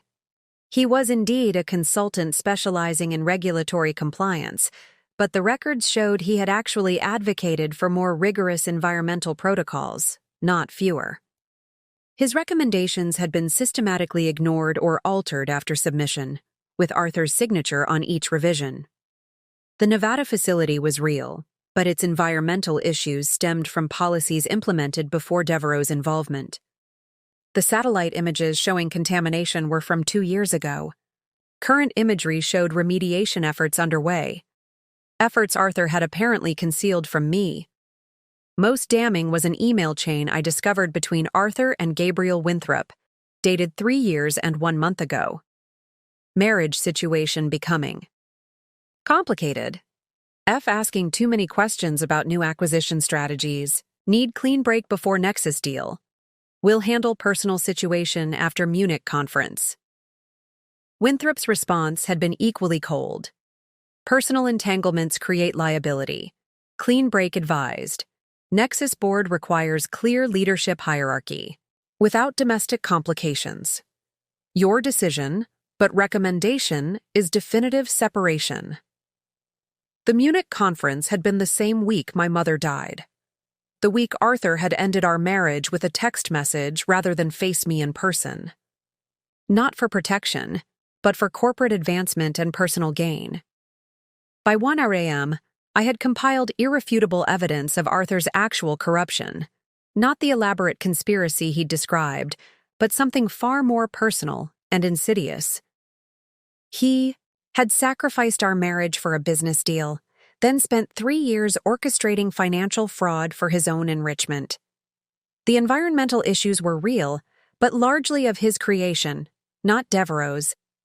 I updated the insurance file with accurate information, removing Arthur's access codes and fabrications.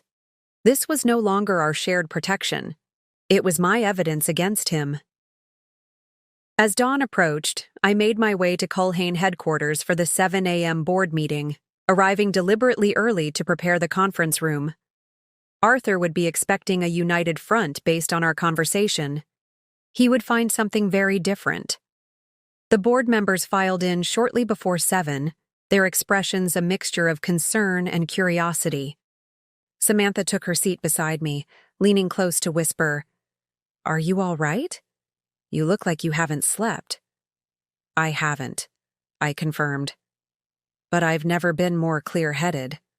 Arthur arrived last, his casual entrance calculated to suggest confidence. He'd changed clothes and groomed himself immaculately, no trace of the disheveled, emotionally vulnerable man from last night. His eyes met mine, and he gave a subtle nod of solidarity. I returned it with a cold smile that stopped him mid-stride. "Good morning, everyone," I began once Arthur had taken his seat. "Thank you for convening on such short notice. Yesterday I uncovered evidence of significant financial and ethical misconduct at Culhane Technologies. I activated the presentation screen displaying the first set of documents, Arthur's systematic misappropriation of funds, his falsification of environmental reports, his offshore accounts growing fat with diverted corporate resources. What you're seeing is evidence of an elaborate fraud orchestrated primarily by one executive, I continued, my gaze fixed on Arthur as confusion, then alarm, then understanding crossed his face. Not the dramatic conspiracy involving shadowy consultants that I was led to believe, but something much more straightforward. Greed, ambition, and betrayal. Arthur's expression hardened. Farah, we discussed this. You're putting everyone at risk by exposing the truth? I interrupted sharply. There is no Isaiah Devereaux conspiracy, Arthur. I verified everything independently last night. The WAG, only person who used Obsidian Prime for personal enrichment was you. The board members exchanged glances, clearly trying to follow this unexpected confrontation. You told me Devereaux threatened my safety, that you ended our marriage to protect me, I continued, allowing a hint of personal pain to color my professional demeanor. Another lie. I found your emails to Winthrop. You ended our marriage to facilitate the Nexus acquisition. A business decision, nothing more. Arthur's face flushed with anger. You're making a mistake. There are factors you don't understand. I understand perfectly, I countered, advancing to the next slide, the email exchange with Winthrop about our marriage. The board should know that Mr. Mitchell's corruption extends beyond financial fraud. He has actively misled this investigation, fabricated threats, and attempted to manipulate me into protecting him by exploiting our past relationship. Samantha leaned forward, her expression grave. Arthur, is this true? His response was to stand abruptly, knocking his chair backward. This is a personal vendetta masked as corporate governance. Farah is using her position to exact revenge for our divorce. It's inappropriate and unprofessional. That's rich, coming from the man who ended 15 years of marriage with a text message because it was convenient for his business aspirations, I replied calmly. But this isn't about our failed marriage, Arthur. It's about your betrayal of this company, its shareholders, and your fiduciary responsibilities. I advanced through the slides methodically, presenting evidence of each fraudulent transaction, each falsified report, each offshore transfer. The board watched in stunned silence as the full scope of Arthur's corruption unfolded before them. When I finished, Curtis was the first to speak. This is extensive, criminal, potentially. Definitely. Criminal, I confirmed. The evidence has already been provided to the appropriate regulatory authorities. They'll be arriving later this morning to secure additional documentation. Arthur's composure finally cracked. You had no right. We agreed to handle this internally, to protect the company. No, Arthur. You proposed that approach to protect yourself. I turned to the board. I recommend immediate termination of Mr. Mitchell's employment and full cooperation with the coming investigation. Samantha nodded grimly. I second that recommendation. The vote was unanimous, despite Arthur's increasingly desperate objections. As security was called to escort him from the building, he made one last attempt to regain control.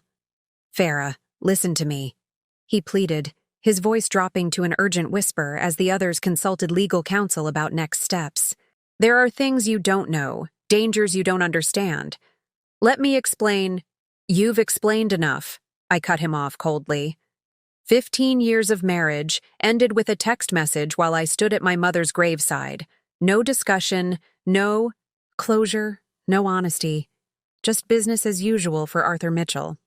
For the first time, genuine emotion broke through his calculated facade. Not remorse or regret, but fury at being outmaneuvered. You think you've won? That you've achieved some sort of justice? His voice hardened to a threatening whisper. This isn't over. You have no idea what you've started. As security officers appeared at the doorway, I leaned closer to him, my voice equally low. No, Arthur. This is exactly what I've finished. The company you corrupted, the career you built on fraud, the power you abused. It's all over. And that text message you sent me? Consider this my response. 3 years in the making. His face contorted with rage as security approached. You'll regret this. When everything falls apart, you'll wish you'd listened to me." I watched impassively as he was escorted from the boardroom, his threats echoing hollowly against the evidence of his crimes. The man who had once declared I would never succeed without him was being removed from the company I now led. As the boardroom door closed behind him, Samantha placed a supportive hand on my shoulder.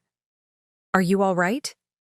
I took a deep breath, feeling the weight of the past 3 years, the heartbreak, the determination, the meticulous planning, finally lifting. I've never been better. The next few hours were a whirlwind of activity as we prepared for the regulatory investigation, communicated with key stakeholders, and developed a transparent plan for addressing the financial and environmental issues Arthur had created. Through it all, I maintained my professional composure, focusing on Culhane's future rather than Arthur's demise. But in a quiet moment between meetings, standing alone in what had once been his office and was now rightfully mine, I allowed myself a moment of personal satisfaction. The revenge I had planned had evolved into something more meaningful than I had originally envisioned.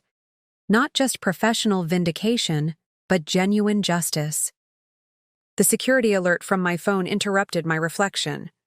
Arthur had been escorted from the building but was refusing to leave the premises, demanding to speak with me one last time. His desperation was evident in the security footage. The controlled executive mask completely abandoned, replaced by the raw panic of a man watching his carefully constructed world collapse. I considered ignoring his demands, letting security handle his removal. But something, perhaps curiosity, perhaps the desire for final closure, prompted me to agree to one last confrontation. As I made my way to the lobby where security was detaining him, I steeled myself against whatever manipulation or threats he might attempt. Arthur Mitchell had lost his power over me years ago. Today had merely made that fact official. The man waiting in the security office barely resembled the polished executive from the board meeting. His tie was gone, his expression wild, his customary control shattered. 5 minutes, I informed him coldly. Then you will leave this building permanently, or you will be arrested for trespassing. His eyes, once so confident, now darted nervously around the room. You've made a terrible mistake, Farah. I tried to warn you, to protect you, but you wouldn't listen. Another performance, Arthur? Really? I shook my head in disappointment. I verified everything. The Devereaux conspiracy was your fabrication to manipulate me. Not everything I told. You was a lie, he insisted, desperation evident in his voice. The environmental issues are real. The Nevada facility is contaminated. People in Clearwater are getting sick. I know. The contamination you caused, the policies you implemented, the regulations you circumvented, all documented, all traced. Back to you. The remediation efforts will begin immediately under new leadership. He stepped closer, prompting the security officer to move protectively toward me. Farah, please. We were married for 15 years. Whatever you think of me now, you knew me then. I'm begging you to listen. For a brief moment, I allowed myself to remember the man I had once loved. Brilliant, ambitious, seemingly kind. The man who had held my hand through my father's funeral, who had celebrated every professional achievement, who had promised to love me forever. That man had died long before the text message that ended our marriage, replaced by the desperate figure before me now. Our time is up, Arthur, in every possible way. I nodded to the security officer. Please escort Mr. Mitchell from the premises. He is not to be readmitted under any circumstances. As they led him toward the exit, his final words floated back. To me, not a threat this time, but something that sounded almost like genuine fear. Watch your back, Farah. Not because of me, but because of what I've unleashed. Please, be careful. I turned away, refusing to be drawn into one last manipulation. His concern, real or feigned, was no longer my problem. I had a company to lead, corruption to address, and a future to build without the shadow of Arthur Mitchell hanging over me. The visitor badge I'd worn yesterday had been replaced by my permanent CEO credentials, the symbolism not lost on me as I rode the elevator back to the executive floor. The woman who had once been dismissed with a text message now commanded the very company that had been the catalyst for our divorce. Success, indeed, was the sweetest revenge. By noon, the news of Arthur's termination had spread throughout Culhane. Technologies like wildfire. Employees gathered in small clusters, their hushed conversations ceasing abruptly whenever I passed. Some looked concerned, others relieved, but all were watching, waiting to see how the company would weather this sudden upheaval. I maintained a deliberate calm as I moved through the executive floor, projecting the steady leadership Culhane desperately needed. Inside, however, I was processing the emotional whiplash of the morning's events. Arthur's desperate lies, his final plea, the momentary doubt his warnings had triggered despite my better judgment. My office phone rang. Gabriel Winthrop of Nexus Industries, calling precisely at 11 a.m. for our scheduled meeting. Ms. Winters. His smooth voice carried a note of careful neutrality. I understand there have been some developments this morning. Perhaps we should reschedule our discussion? On the contrary, Mr. Winthrop, I replied with equal composure.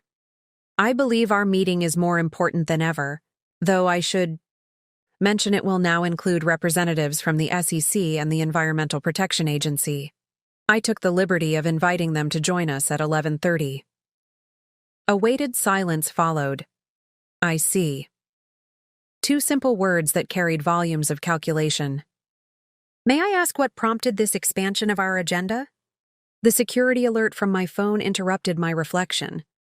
Arthur had been escorted from the building, but was refusing to leave the premises, demanding to speak with me one last time. His desperation was evident in the security footage, the controlled executive mask completely abandoned, replaced by the raw panic of a man watching his carefully constructed world collapse. I considered ignoring his demands, letting security handle his removal. But something, perhaps curiosity, perhaps the desire for final closure, prompted me to agree to one last confrontation. As I made my way to the lobby where security was detaining him, I steeled myself against whatever manipulation or threats he might attempt. Arthur Mitchell had lost his power over me years ago. Today had merely made that fact official. The man waiting in the security office barely resembled the polished executive from the board meeting. His tie was gone, his expression wild, his customary control shattered. 5 minutes, I informed him coldly. Then you will leave this building permanently, or you will be arrested for trespassing. His eyes, once so confident, now darted nervously around the room. You've made a terrible mistake, Farah. I tried to warn you, to protect you, but you wouldn't listen. Another performance, Arthur? Really? I shook my head in disappointment. I verified everything. The Devereaux conspiracy was your fabrication to manipulate me. Not everything I told. You was a lie, he insisted, desperation evident in his voice.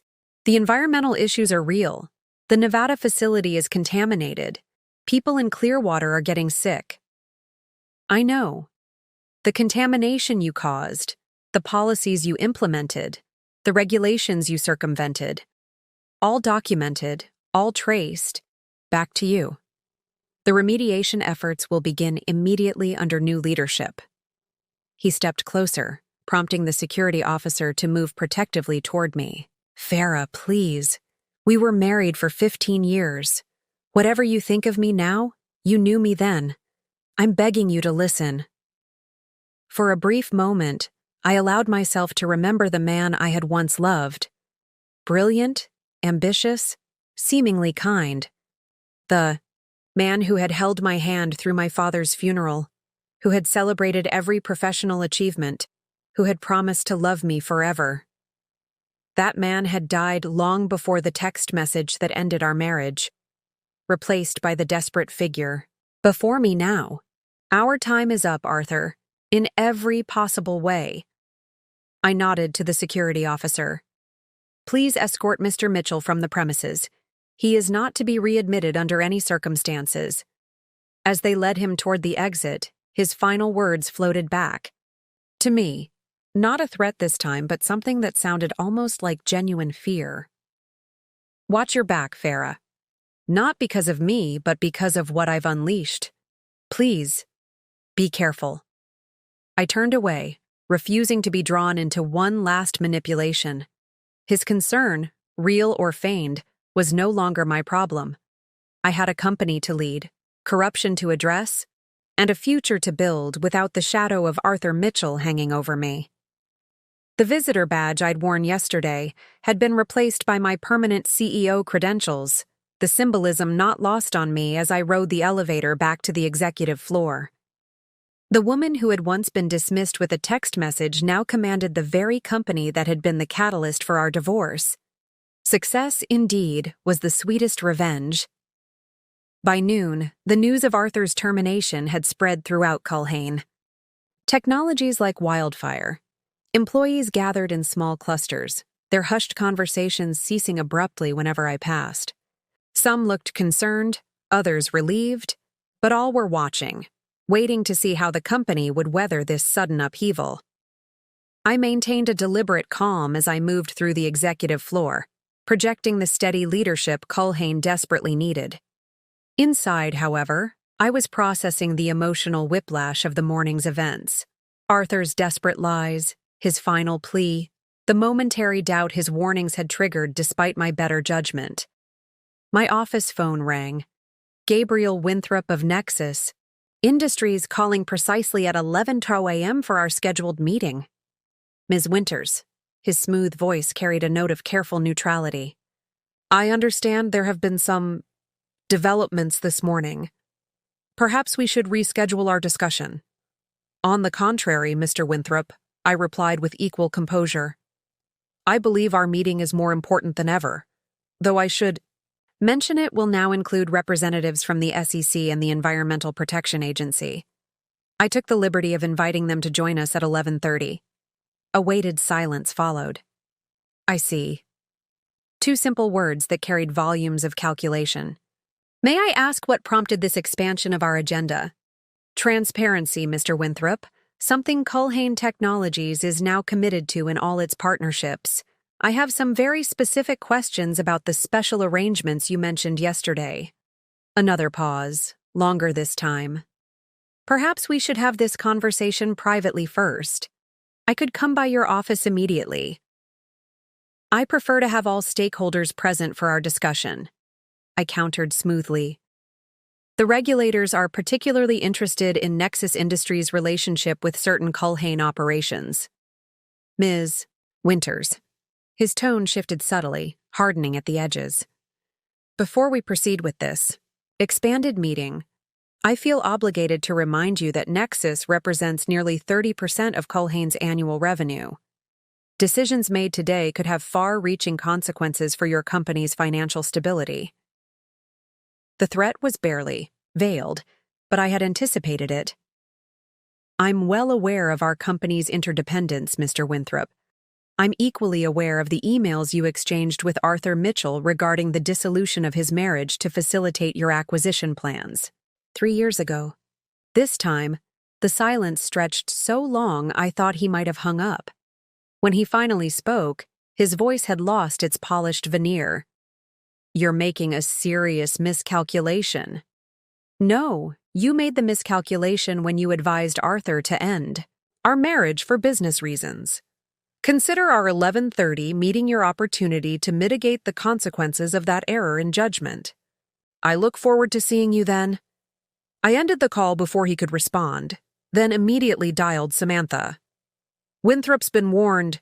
He'll either try to cancel or come in with legal reinforcements. We're prepared either way, she assured me. The regulators arrived 15 minutes ago. They're reviewing the preliminary evidence in the secure conference room.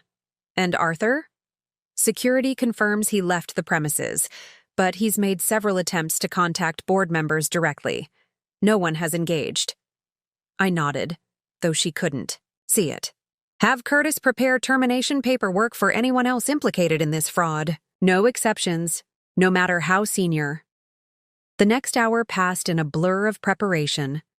I reviewed the evidence against Nexus one last time, ensuring all documentation was properly organized for the regulators.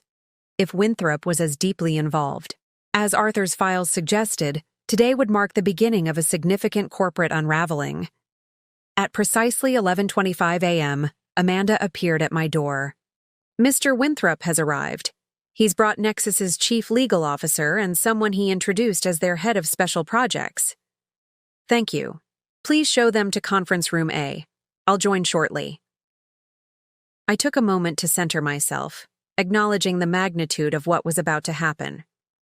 In less than 12 hours, I had gone from celebrating my personal victory over Arthur to potentially dismantling a corporate conspiracy that extended far beyond Culhane Technologies. The personal and professional had become inextricably intertwined. When I entered the conference room, the atmosphere was palpably tense. Winthrop sat stiffly at the table, flanked by his legal counsel and a severe-looking woman with a portfolio labeled Contingency Planning.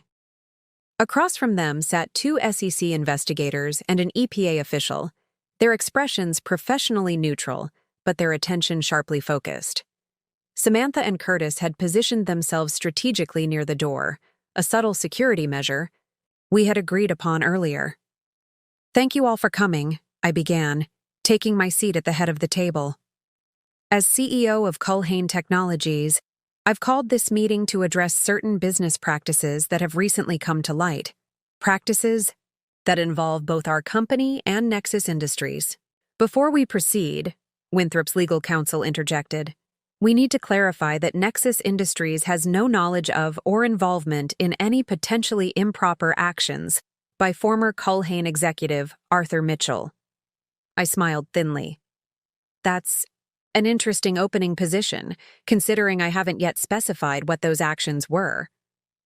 The lawyer flushed slightly as I activated the presentation screen, displaying the first of many damning documents. What you're seeing is an email exchange between Arthur Mitchell and Gabriel Winthrop from 3 years ago, discussing the need to end Mitchell's marriage before finalizing certain acquisition arrangements between our companies. Winthrop's expression remained carefully controlled, but his knuckles whitened as he gripped the armrest of his chair. While distasteful, a personal decision regarding marriage hardly falls within SEC jurisdiction, his lawyer noted.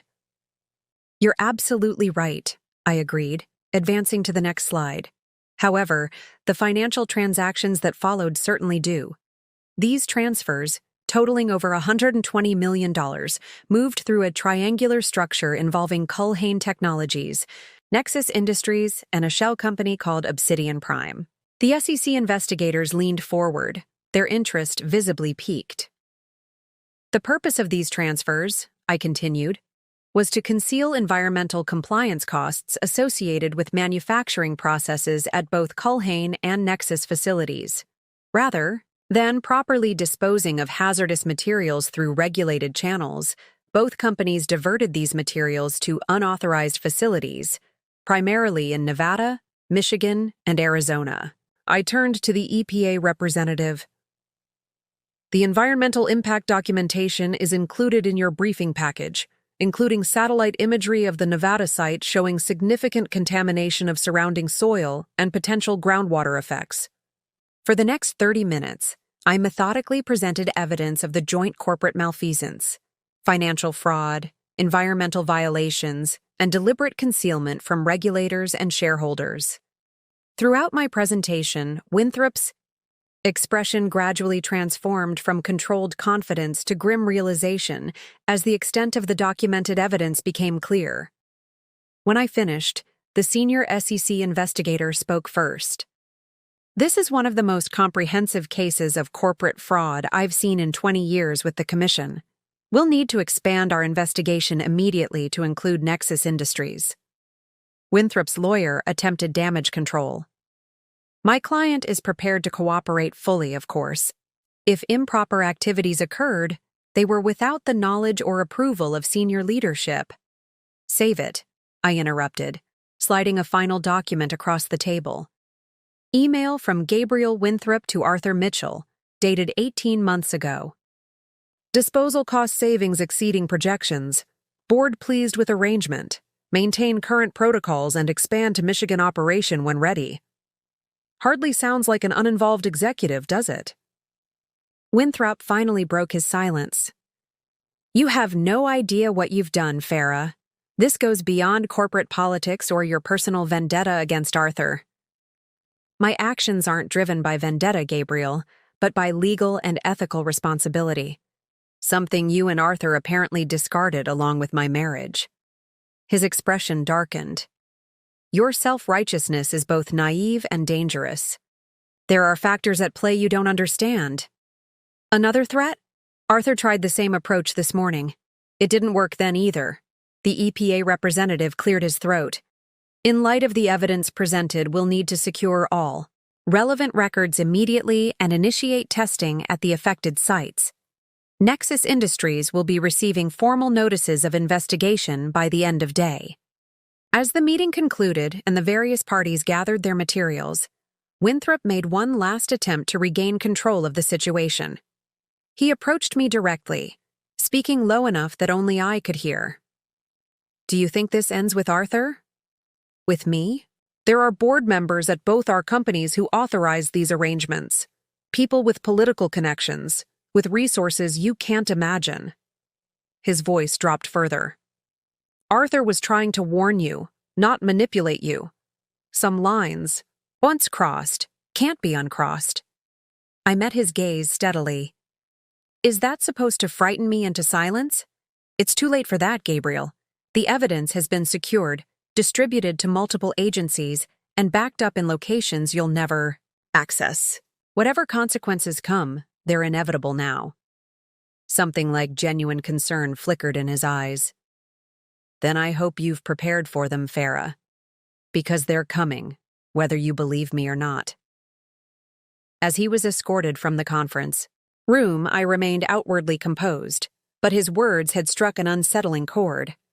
The same warning Arthur had given, delivered now by someone who had every reason to discredit me, not protect me. Back in my office, I found Coraline waiting, her expression troubled. I've been monitoring communications since Arthur's termination, she reported. There's been unusual activity, encrypted messages between board members at Nexus, calls to unlisted numbers, private jets being chartered. Expected reactions to the investigation announcement, I suggested, though uncertainty nagged at me. Maybe. She hesitated. But there's something else. I did more digging on Devereaux after our conversation last night. He's real, Farah. And he's dangerous. Ex-military intelligence, specialized in problem resolution for corporations. The pattern of accidents surrounding whistleblowers? That's documented, not fabricated. A chill ran through me as pieces began realigning in my mind. What if Arthur's warning contained elements of truth, even if wrapped in self-serving lies? What if the Devereaux threat was real, even if Arthur had manipulated it for his own purposes? Keep monitoring, I instructed Coraline, but enhance security protocols. Move all sensitive data to air-gapped systems. And Coraline, take personal precautions. Use the secure apartment we discussed for the next few days. After she left, I sat alone in the gathering afternoon shadows. The victory I'd savored that morning now tempered by growing uncertainty. The revenge I'd sought against Arthur had been achieved. He was disgraced, removed from power, facing potential criminal charges. But in the process, had I inadvertently stepped into something far more dangerous than a personal vendetta? My phone buzzed with a text from an unknown number. Storage Unit 447, Blue Mountain Facility, Security Code 0517. What you need is inside. Trust no one, not even the board. Despite everything, despite the lies and manipulation, something in Arthur's final desperate warning had rung true. And now I had to decide, was this one last deception, or the first honest warning he'd given me in years? The satisfaction of revenge suddenly felt hollow against the possibility that I had underestimated the true nature of what I'd uncovered. As CEO of Culhane Technologies, I had achieved everything I'd planned these past 3 years, but as I stared at Arthur's cryptic message, I wondered if the price of that achievement might be higher than I had ever anticipated. The morning of my second day as CEO dawned with a clarity that matched my resolve. I arrived at Culhane headquarters early, stepping into the building with a confidence that came from knowing Arthur's desperate attempts at manipulation had failed. His career was over, his reputation in ruins, and today would formalize what everyone already knew. Farrah Winters was in command. The executive floor hummed with anticipation as I walked toward the boardroom. Employees nodded respectfully, their expressions a mixture of awe and curiosity. The story of my rise to power, and Arthur's spectacular fall, had spread throughout the company like wildfire, growing more dramatic with each retelling. Amanda met me at my office door, tablet in hand. The board is already gathering. SEC representatives arrived 15 minutes ago and are reviewing the documentation in the conference room. She lowered her voice. Arthur has been trying to contact several board members directly. No one's taking his calls. Good. I set my briefcase on the desk. Any update on Gabriel Winthrop? Nexus Industries released a statement this morning distancing themselves from Arthur's alleged misconduct and emphasizing that any arrangements between the companies were standard industry practice. She handed me her tablet, displaying Nexus's carefully worded press release. Mr. Winthrop has canceled today's meeting, citing a scheduling conflict. I scanned the statement, noting the strategic vagueness and implicit denial. Rats fleeing a sinking ship. Has the EPA team left for Nevada? Departed at 5:00 a.m. They should be on site now, implementing the initial containment measures. Perfect. I returned the tablet and gathered my materials for the board meeting. Let's make history, Amanda. The boardroom fell silent as I entered, all eyes turning toward me. Samantha nodded from her position at the head of the table, while Curtis shuffled nervously through his papers. The other board members, mostly men who had known Arthur for years, watched me with expressions ranging from grudging respect to barely concealed apprehension. Good morning, I began, taking my seat. Thank you all for convening on such short notice. Yesterday's revelations were undoubtedly disturbing, but today we take decisive action to correct course. I placed a document on the table. This is Arthur Mitchell's formal termination paperwork, citing gross misconduct, financial fraud, and environmental negligence. It requires board approval to be finalized. Curtis cleared his throat. Ms. Winters, while the evidence against Mr. Mitchell is certainly concerning, some board members have expressed interest in hearing his side directly before proceeding with termination. I raised an eyebrow. His side? The financial records speak for themselves, Mr. Bradley. The falsified environmental reports bear his signature. The offshore accounts are registered in his name. Nevertheless, an older board member, Harold Madison, interjected, Arthur has been with Culhane for 17 years. Some feel we owe him the courtesy of a formal defense. I studied Madison carefully. He had been one of Arthur's staunchest allies over the years, and according to our investigation, had signed off on several questionable financial transfers related to Obsidian Prime. Mr. Madison, I replied evenly, may I remind the board that Arthur had ample opportunity to explain himself yesterday. Instead, he attempted to manipulate the narrative with increasingly desperate fabrications. Further delay serves no purpose except to potentially allow evidence to disappear. Samantha nodded in agreement. The regulatory authorities are already involved. Postponing decisive action could be interpreted as corporate obstruction. Madison's expression tightened, but before he could respond, the boardroom door opened. A young assistant entered, whispering urgently to Samantha before placing a newspaper on the table. You might want to see this, Samantha said, sliding the paper toward me. The headline blazed across the front page of the Wall Street Journal's business section. Culhane Technologies rocked by fraud allegations. CEO Arthur Mitchell faces termination. Below it, a smaller subheading read, New CEO Farrah Winters, former wife of Mitchell, uncovers years of financial and environmental misconduct. The article contained details that could only have come from someone inside Culhane, specific amounts, dates, project names. Arthur had clearly gone to the press in a desperate attempt to control the narrative. It seems Mr. Mitchell has chosen to make this public, I noted calmly, though inwardly I was seething at his attempt to frame the story around our personal history, which makes our decision even more urgent. The board members exchanged glances, their leverage for delay evaporating with the public exposure.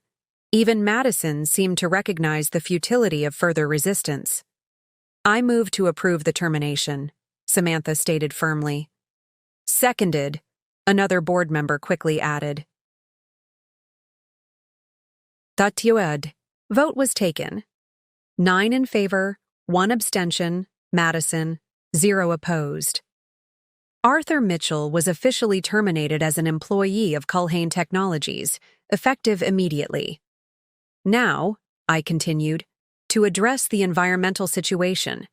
Our team is already implementing containment measures at the Nevada facility, but we need to discuss public disclosure and remediation costs. For the next hour, we worked through the complex implications of Arthur's environmental crimes. The board, perhaps sensing the gravity of the situation or simply recognizing the inevitability of regulatory action, approved a comprehensive response plan with minimal resistance. By mid-morning, we had established a $50 million emergency fund for environmental remediation and community health services for affected areas. As the meeting concluded, my phone buzzed with a text from security. Arthur Mitchell attempting to enter building. Security denied access per your instructions. He's becoming belligerent. I excused myself and moved to the window overlooking the main entrance. Below, I could see Arthur engaged in a heated argument with security personnel. His normally immaculate appearance had deteriorated further, suit wrinkled, hair disheveled, gestures wild and erratic. Even from a distance, I could see the desperation in his body language. Should we call the police? Samantha asked, joining me at the window. Not yet, I replied. Let's see if he leaves on his own. After several more minutes of arguing, Arthur finally retreated to his car. A rental, I noticed, perhaps supporting his claim about the brake lines in his own vehicle. As he slammed the door and sped away, I felt a surprising lack of satisfaction. The man I'd once loved, who had built his career on manipulation and deceit, had been reduced to this. A desperate figure shouting at security guards outside the building he once commanded. You did the right thing, Samantha said quietly. His actions put thousands of people at risk, employees, shareholders, communities near those facilities. I know. I turned away from the window. Has anyone checked that storage unit he mentioned? In his text? Samantha looked surprised. I thought we agreed it was likely a trap. It probably is, I acknowledged. But I'm curious. What final desperate card does he think he can play? I'll have security investigate, she offered. Carefully, with all proper precautions. Back in my office, I found Amanda fielding a barrage of media inquiries. Everyone wants a statement about the Wall Street Journal article, she reported. And Mr. Winthrop from Nexus has suddenly found time in his schedule. He's requesting a meeting this afternoon. How convenient, I remarked dryly. Schedule him for 3 p.m. and prepare a press statement focusing on our environmental remediation efforts and commitment to corporate responsibility moving forward. Minimize references to Arthur personally. She nodded, clearly understanding my strategy. We would shift the narrative from personal drama to corporate accountability, from a battle between ex-spouses to a fundamental recommitment to ethical business practices. As Amanda left to draft the statement, I finally allowed myself a moment of reflection. The revenge I had plotted for 3 years was complete. Arthur had lost everything. His position, his reputation, his carefully constructed facade of success. The text message that had ended our marriage had set in motion a chain of events he could never have anticipated, culminating in his complete professional destruction. Yet victory felt different than I had imagined. Not hollow, exactly, but complex, tinged with memories of better times, of the man Arthur had been before ambition corrupted him completely. Perhaps the greatest victory wasn't seeing him destroyed, but recognizing that I had transcended the pain he'd caused me, transforming it into a strength that had carried me to heights he never believed I could reach. My reflection was interrupted by a call from Culhane. "We've accessed the storage unit Arthur mentioned," she reported, her voice tight with tension. "You need to see what's inside, Farah. It's not what any of us expected." "What did you find?" "Documents, hundreds of them. Financial records dating back 5 years, board meeting minutes that appear to have been altered in the official files, and—" She hesitated. "Private correspondence between board members, including Harold Madison, discussing environmental violations in explicit terms. They knew, Farah. They all knew." I processed this information. If legitimate, these documents suggested Arthur wasn't solely responsible for the environmental crimes. The entire board had been complicit. "Is there anything about Devereaux?" I asked, still skeptical about Arthur's most dramatic claims. "Nothing explicit," Culhane replied. "But there are meeting notes referencing a special consultant and problem resolution strategies that sound ominous. Bring everything to my office," I instructed. "And Culhane, tell no one else about this yet."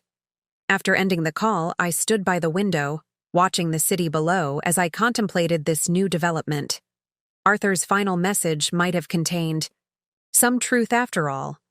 Not about his noble intentions or Devereaux's shadowy conspiracy, but about broader culpability within Culhane's leadership. If the board had been complicit all along, my revenge against Arthur had inadvertently uncovered something far more significant: a systemic failure of corporate governance that extended beyond one man's corruption. As CEO, I now had both the power and responsibility to address this broader corruption. The revenge that had motivated me for 3 years had evolved into something more meaningful, a genuine opportunity to transform Culhane Technologies from within, to correct not just Arthur's wrongs, but an entire culture of ethical compromise. My phone rang, Gabriel Winthrop calling directly rather than through assistants. "Ms. Winters," his voice carried forced cordiality. "I thought perhaps we might speak privately before our meeting this afternoon." "I prefer to have our full discussion with all relevant parties present, Mr. Winthrop," I replied coolly, "including our legal team."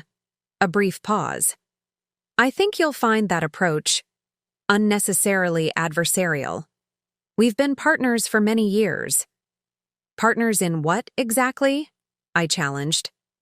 "The relationship between our companies seems to have extended beyond normal business arrangements." Another pause, longer this time. "I believe we could reach a mutually beneficial understanding if we discussed matters directly, CEO to CEO. The implied offer was clear. A deal to protect both companies' reputations, likely at the expense of Arthur and perhaps a few sacrificial executives. A neat resolution that would leave the system intact while creating the appearance of accountability. "I'll see you at 3, Mr. Winthrop," I replied firmly. "Bring your lawyers." As I ended the call, I felt a renewed sense of purpose. Arthur's downfall had been personally satisfying, but it was just the beginning. The documents from the storage unit, if authentic, offered a path to more comprehensive change, a chance to address not just one man's corruption, but an entire network of corporate malfeasance. The revenge I had sought against Arthur was complete. What remained now was justice on a much larger scale. By 2 o'clock, Culhane had arrived with the contents of Arthur's storage unit, 3 large boxes of meticulously organized documents. I cleared my conference table and began methodically reviewing the files, quickly realizing their significance. These are original board minutes, I noted, comparing them with the official versions in our corporate records. Extensively edited before being entered into the company archives. Samantha examined another stack of papers. Correspondence between Harold Madison and at least 4 other board members discussing containment strategies for the Nevada facility issues. They knew about the contamination as early as 2 years ago. The evidence was comprehensive and damning, not just for Arthur, but for nearly half the board. While Arthur had been the primary architect of the financial fraud, the environmental crimes had been a collaborative effort, sanctioned at the highest levels of Culhane's governance structure. Arthur saved these as insurance, I realized. Protection against being the sole scapegoat if the situation ever came to light. But why give you access to them now? Coraline questioned, her expression puzzled. He's essentially handing you weapons against his allies. Because his allies have already abandoned him, I replied, recalling the morning's board vote and Nexus's carefully worded press release. Arthur's being sacrificed to protect everyone else. This is his revenge against those who won't protect him. Ironic that Arthur's final move would be to provide me with the tools to extend my purge beyond him to the broader corruption within Culhane. In attempting to salvage something from his downfall, he'd inadvertently empowered me further. We need to approach this carefully, Samantha cautioned. Half the board implicated at once could destabilize the company completely. Agreed, I nodded. We start with Madison, Arthur's strongest ally and the most explicitly implicated in these documents. We present him with evidence of his involvement and offer him the opportunity to resign voluntarily before the next SEC interview. And Winthrop? Coraline asked. These files show Nexus was more than just peripherally aware of the environmental issues. That's why he suddenly wants a meeting, I smiled thinly. He's realized Arthur might have documentation implicating Nexus. We'll let him make his pitch, then present our evidence and terms. As we formulated our strategy, my phone buzzed with a text from security. Arthur Mitchell has returned, parked across street watching building. Security monitoring. I moved to the window, spotting Arthur's rental car positioned with a clear view of the main entrance. His desperation was evolving into something more concerning, an obsessive need to regain control of a situation spiraling far beyond his grasp. Increase security protocols, I instructed Coraline, and have someone keep eyes on Arthur. If he attempts to enter the building again, call the police immediately. At precisely 3 o'clock, Gabriel Winthrop arrived for our meeting, accompanied by Nexus Industries' general counsel and a third man introduced only as a senior advisor. They were escorted to my office, where I waited alongside Samantha and Culhane's legal team. Ms. Winters, Winthrop greeted me with forced cordiality. Thank you for making time on what must be a challenging day. Every day brings new challenges, Mr. Winthrop, I replied evenly. And new revelations. We exchanged pleasantries for several minutes, dancing around the true purpose of the meeting until Winthrop finally came to the point. This unfortunate situation with Arthur Mitchell, he began carefully, while concerning, need not affect the long-standing partnership between our companies. That depends, I countered, on the nature of that partnership. Our investigation has uncovered some aspects that appear to extend beyond normal business relations. Winthrop's counsel shifted uncomfortably. If you're referring to the environmental compliance methodologies, Nexus Industries categorically denies any knowledge of improper activities. Interesting position, I remarked, sliding a folder across the table, especially given these communications between your environmental team and Obsidian Prime regarding the special disposal protocols for the Nevada site. The attorney reached for the folder, but Winthrop intercepted it, opening it himself. His expression remained carefully controlled as he reviewed the contents, but I noted the slight tightening around his eyes, recognition that his position was more precarious than he'd anticipated. These appeared to be standard technical consultations, he said finally, closing the folder. Nothing improper.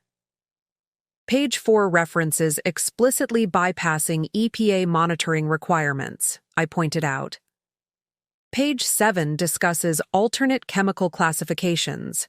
To avoid triggering regulatory thresholds, neither practice is remotely standard or legal. The senior advisor spoke for the first time, his voice calm but authoritative. Perhaps we should discuss potential resolutions rather than interpretations of past communications. Both our companies have an interest in moving forward constructively. I agree completely. I smiled. Constructive resolution begins with accountability. Culhane Technologies is implementing comprehensive environmental remediation at all affected sites and establishing a $50 million fund for community health services. We would expect Nexus Industries to match this commitment, given your equal participation in these operations. Winthrop's face flushed. That's completely reasonable, the advisor cut in smoothly, though the specifics would require further discussion. I studied this unnamed advisor more carefully, noting his calm confidence amid Winthrop's growing agitation. He hadn't been introduced properly, but carried himself with the authority of someone accustomed to managing crises. There's another matter, I continued. Certain communications between you and Arthur Mitchell regarding the terms of our divorce 3 years ago. Specifically, your advice that our marriage had become an obstacle to potential business arrangements. Winthrop's composure finally cracked. That's entirely personal and irrelevant to current corporate matters. On the contrary, Samantha interjected, it establishes a pattern of ethical breaches and inappropriate business considerations extending to personal relationships. The SEC would find it highly relevant to understanding the broader culture that facilitated the financial and environmental misconduct. As Winthrop struggled to formulate a response, a commotion erupted in the outer office. Raised voices, something heavy falling. The door burst open, and Arthur appeared, disheveled and wild-eyed, having somehow evaded security. You, he snarled, pointing at Winthrop. You promised if I took the fall alone, they'd protect me.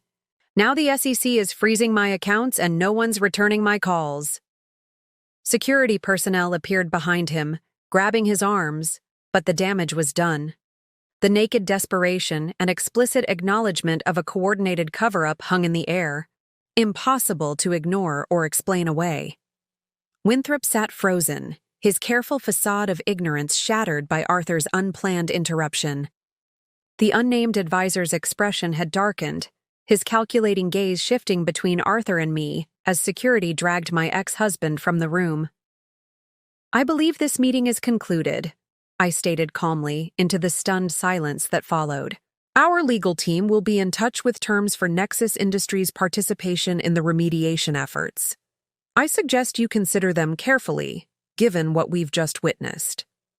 Winthrop and his counsel departed quickly, but the advisor lingered, approaching my desk after the others had left. Impressive work, Ms. Winters, he said quietly.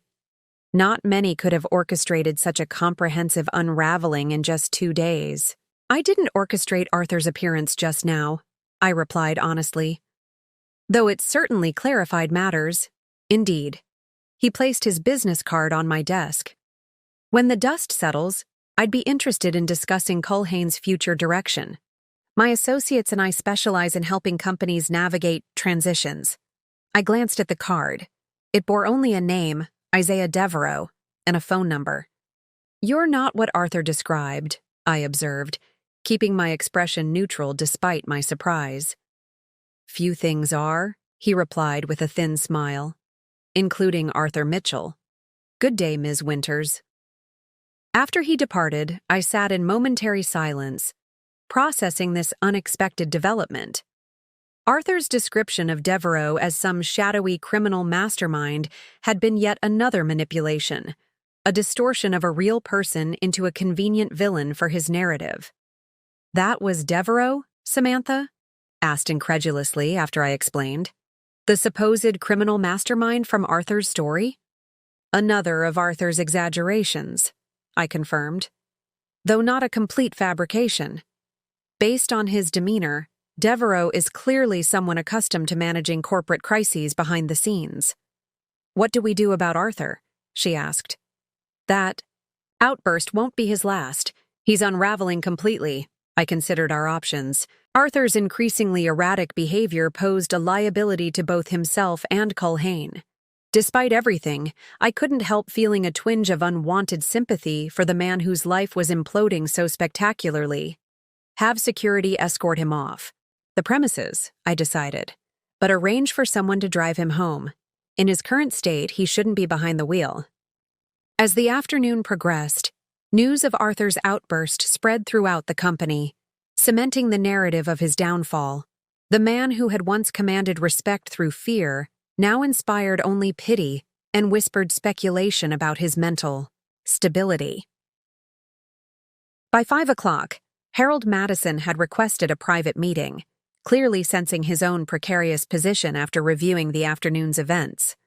Within 30 minutes, he had agreed to resign from the board, effective immediately, in exchange for a carefully worded separation agreement that minimized his legal exposure. "One down," Samantha remarked as Madison departed. "How many more to go?" "As many as necessary," I replied, reviewing the documents from Arthur's storage unit. "This isn't just about revenge anymore. It's about fundamentally changing Culhane's corporate culture." As the workday ended and employees filtered out of the building, I remained in my office, the weight of responsibility settling more firmly on my shoulders.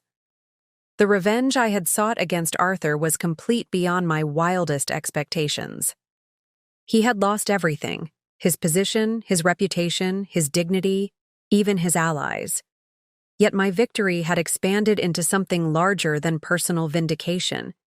I now had the opportunity and responsibility to transform the company from within, to excise the corruption that had festered under Arthur's leadership and create something better.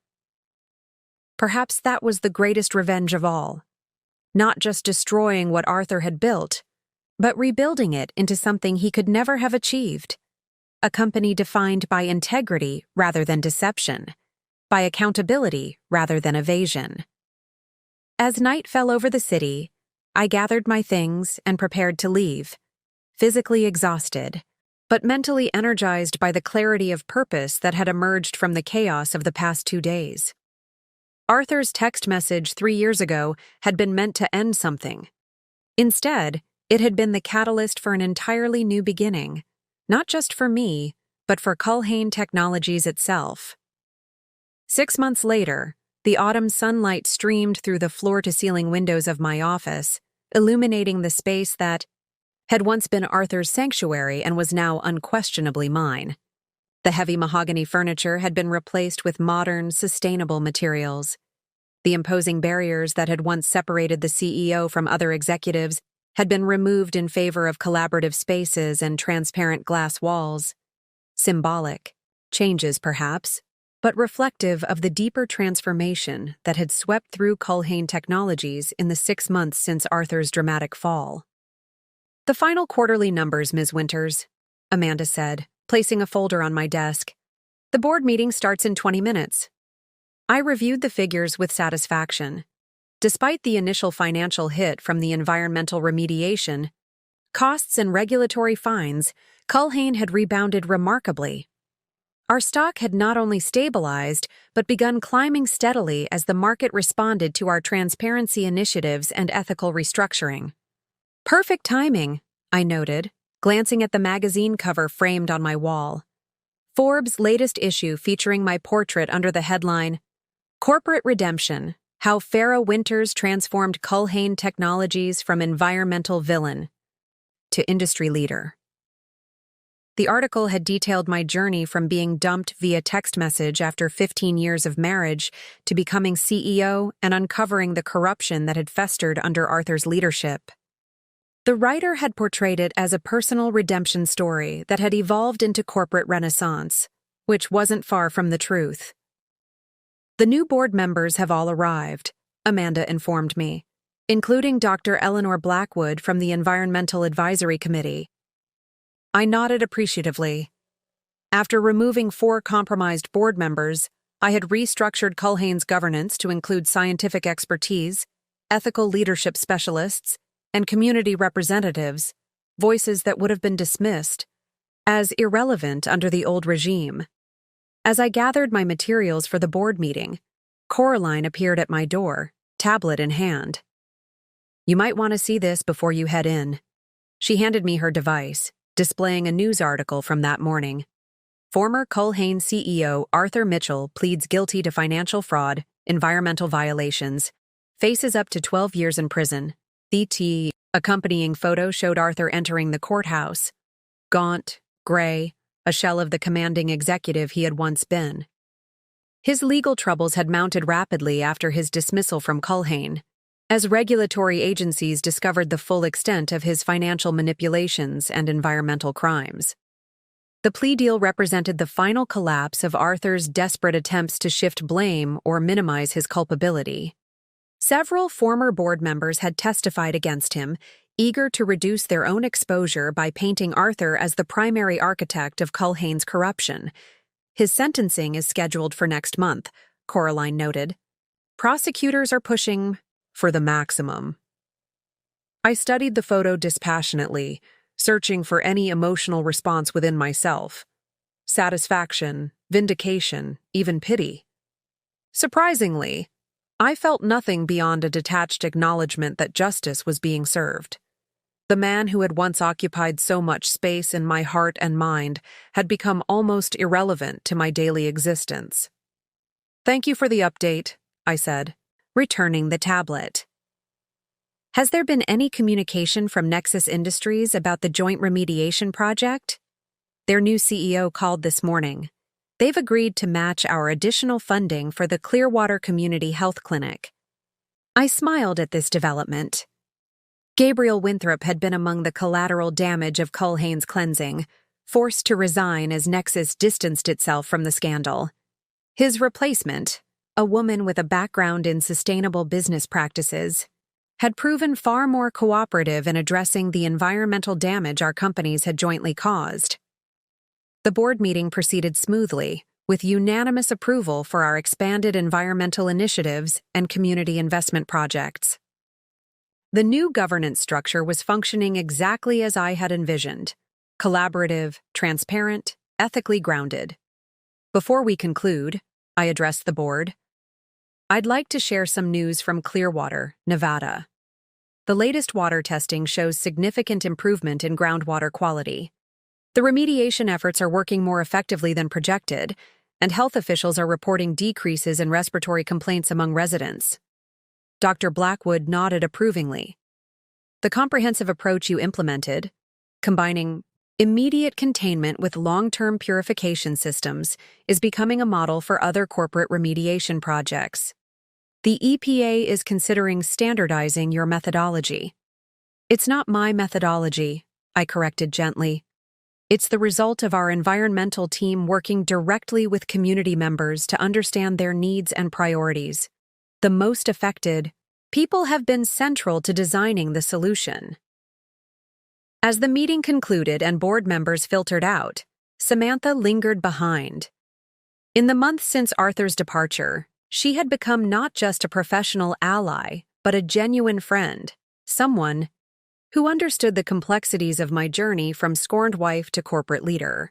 "Have you seen this?" she asked, showing me an email on her phone. It came through the general inquiry address this morning. The message was from Arthur, sent from a personal email account. Farah. As my sentencing approaches, I find myself reflecting on the path that brought us here. While I cannot undo the damage I've caused, to Culhane, to those communities, to us, I want you to know I recognize the magnitude of my failures. The company's transformation under your leadership shows what could have been possible had I chosen differently. I understand you have no reason to respond or even acknowledge this message, but I needed to express, for whatever it's worth after everything, that you've accomplished what I never could. Building something truly meaningful from the ruins of what I destroyed. Arthur, I read the message twice, searching for manipulation or hidden agenda. Finding none, I handed the phone back to Samantha. "Will you respond?" she asked carefully. I considered the question. 6 months ago, I might have savored the opportunity to dismiss Arthur's overture with the same coldness he had shown me. 3 months ago, I might have crafted a response highlighting the contrast between his failures and my successes. Now, however, no, I decided. There's nothing to say that hasn't already been said through actions rather than words. His acknowledgement changes nothing about the past and adds nothing to my future. Samantha nodded, understanding the finality of my decision. Arthur Mitchell, the man who had once dominated my thoughts, whose approval I had once sought, whose rejection had once devastated me, had become simply irrelevant to the woman I now was. Later that afternoon, I left the office, early for a scheduled visit to our Nevada remediation site.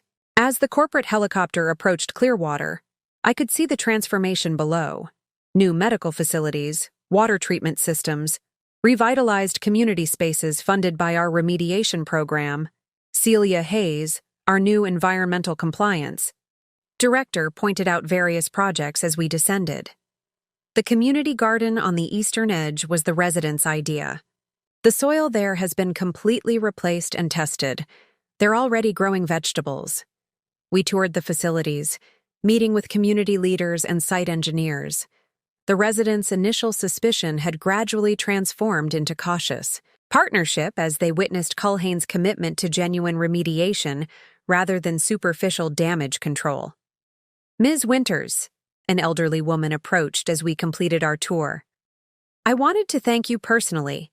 My grandson's asthma attacks have decreased significantly since the new air filtration systems were installed in our homes." "I'm glad to hear that," I replied sincerely. "Please continue to participate in the health monitoring program so we can track long-term improvements." As the sun began to set, casting long shadows across the transformed landscape, I found myself standing alone at the edge of the remediation site. 6 months of intensive work had begun healing the environmental damage, but the process would continue for years, a long-term commitment Culhane would honor regardless of cost. My phone buzzed with a news alert. Culhane Technologies stock reaches all-time high following successful environmental initiatives and corporate restructuring. I smiled at the validation, but found it mattered less than the tangible progress surrounding me. The revenge that had once driven me had evolved into something far more meaningful, a genuine commitment to repairing damage and creating value beyond mere profit.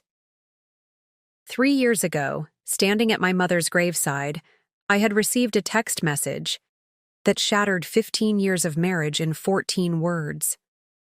The pain of that moment had fueled a determination that carried me to heights Arthur had never believed I could reach. Now, that determination had transformed into purpose that had nothing to do with Arthur at all. As our helicopter lifted off, carrying me back to the headquarters I now commanded, I watched Clearwater recede beneath us, a visible reminder that healing was possible, that destruction could be reversed, that new growth could emerge from contaminated ground. In that moment, I recognized that the most complete revenge wasn't Arthur's imprisonment or financial ruin or public disgrace. It wasn't even my professional success or public vindication. The ultimate victory was my complete liberation from the need for revenge itself, the freedom to build something meaningful that had nothing to do with him at all. Arthur Mitchell had ended our marriage with a text message because I no longer served his ambitions. In doing so, he had inadvertently set me on a path to discover strengths I never knew I possessed, to achieve success beyond what either of us had imagined possible, and ultimately, to outgrow the very need to prove him wrong. The text message that had once broken my heart had become merely a footnote in a much larger story, my story, that was still being written, one chapter at a time. Up next, you've got 2 more standout stories right on your screen. If this one hit the mark, you won't want to pass these up. Just click and check them out. And don't forget to subscribe and turn on the notification bell so you don't miss any upload from us.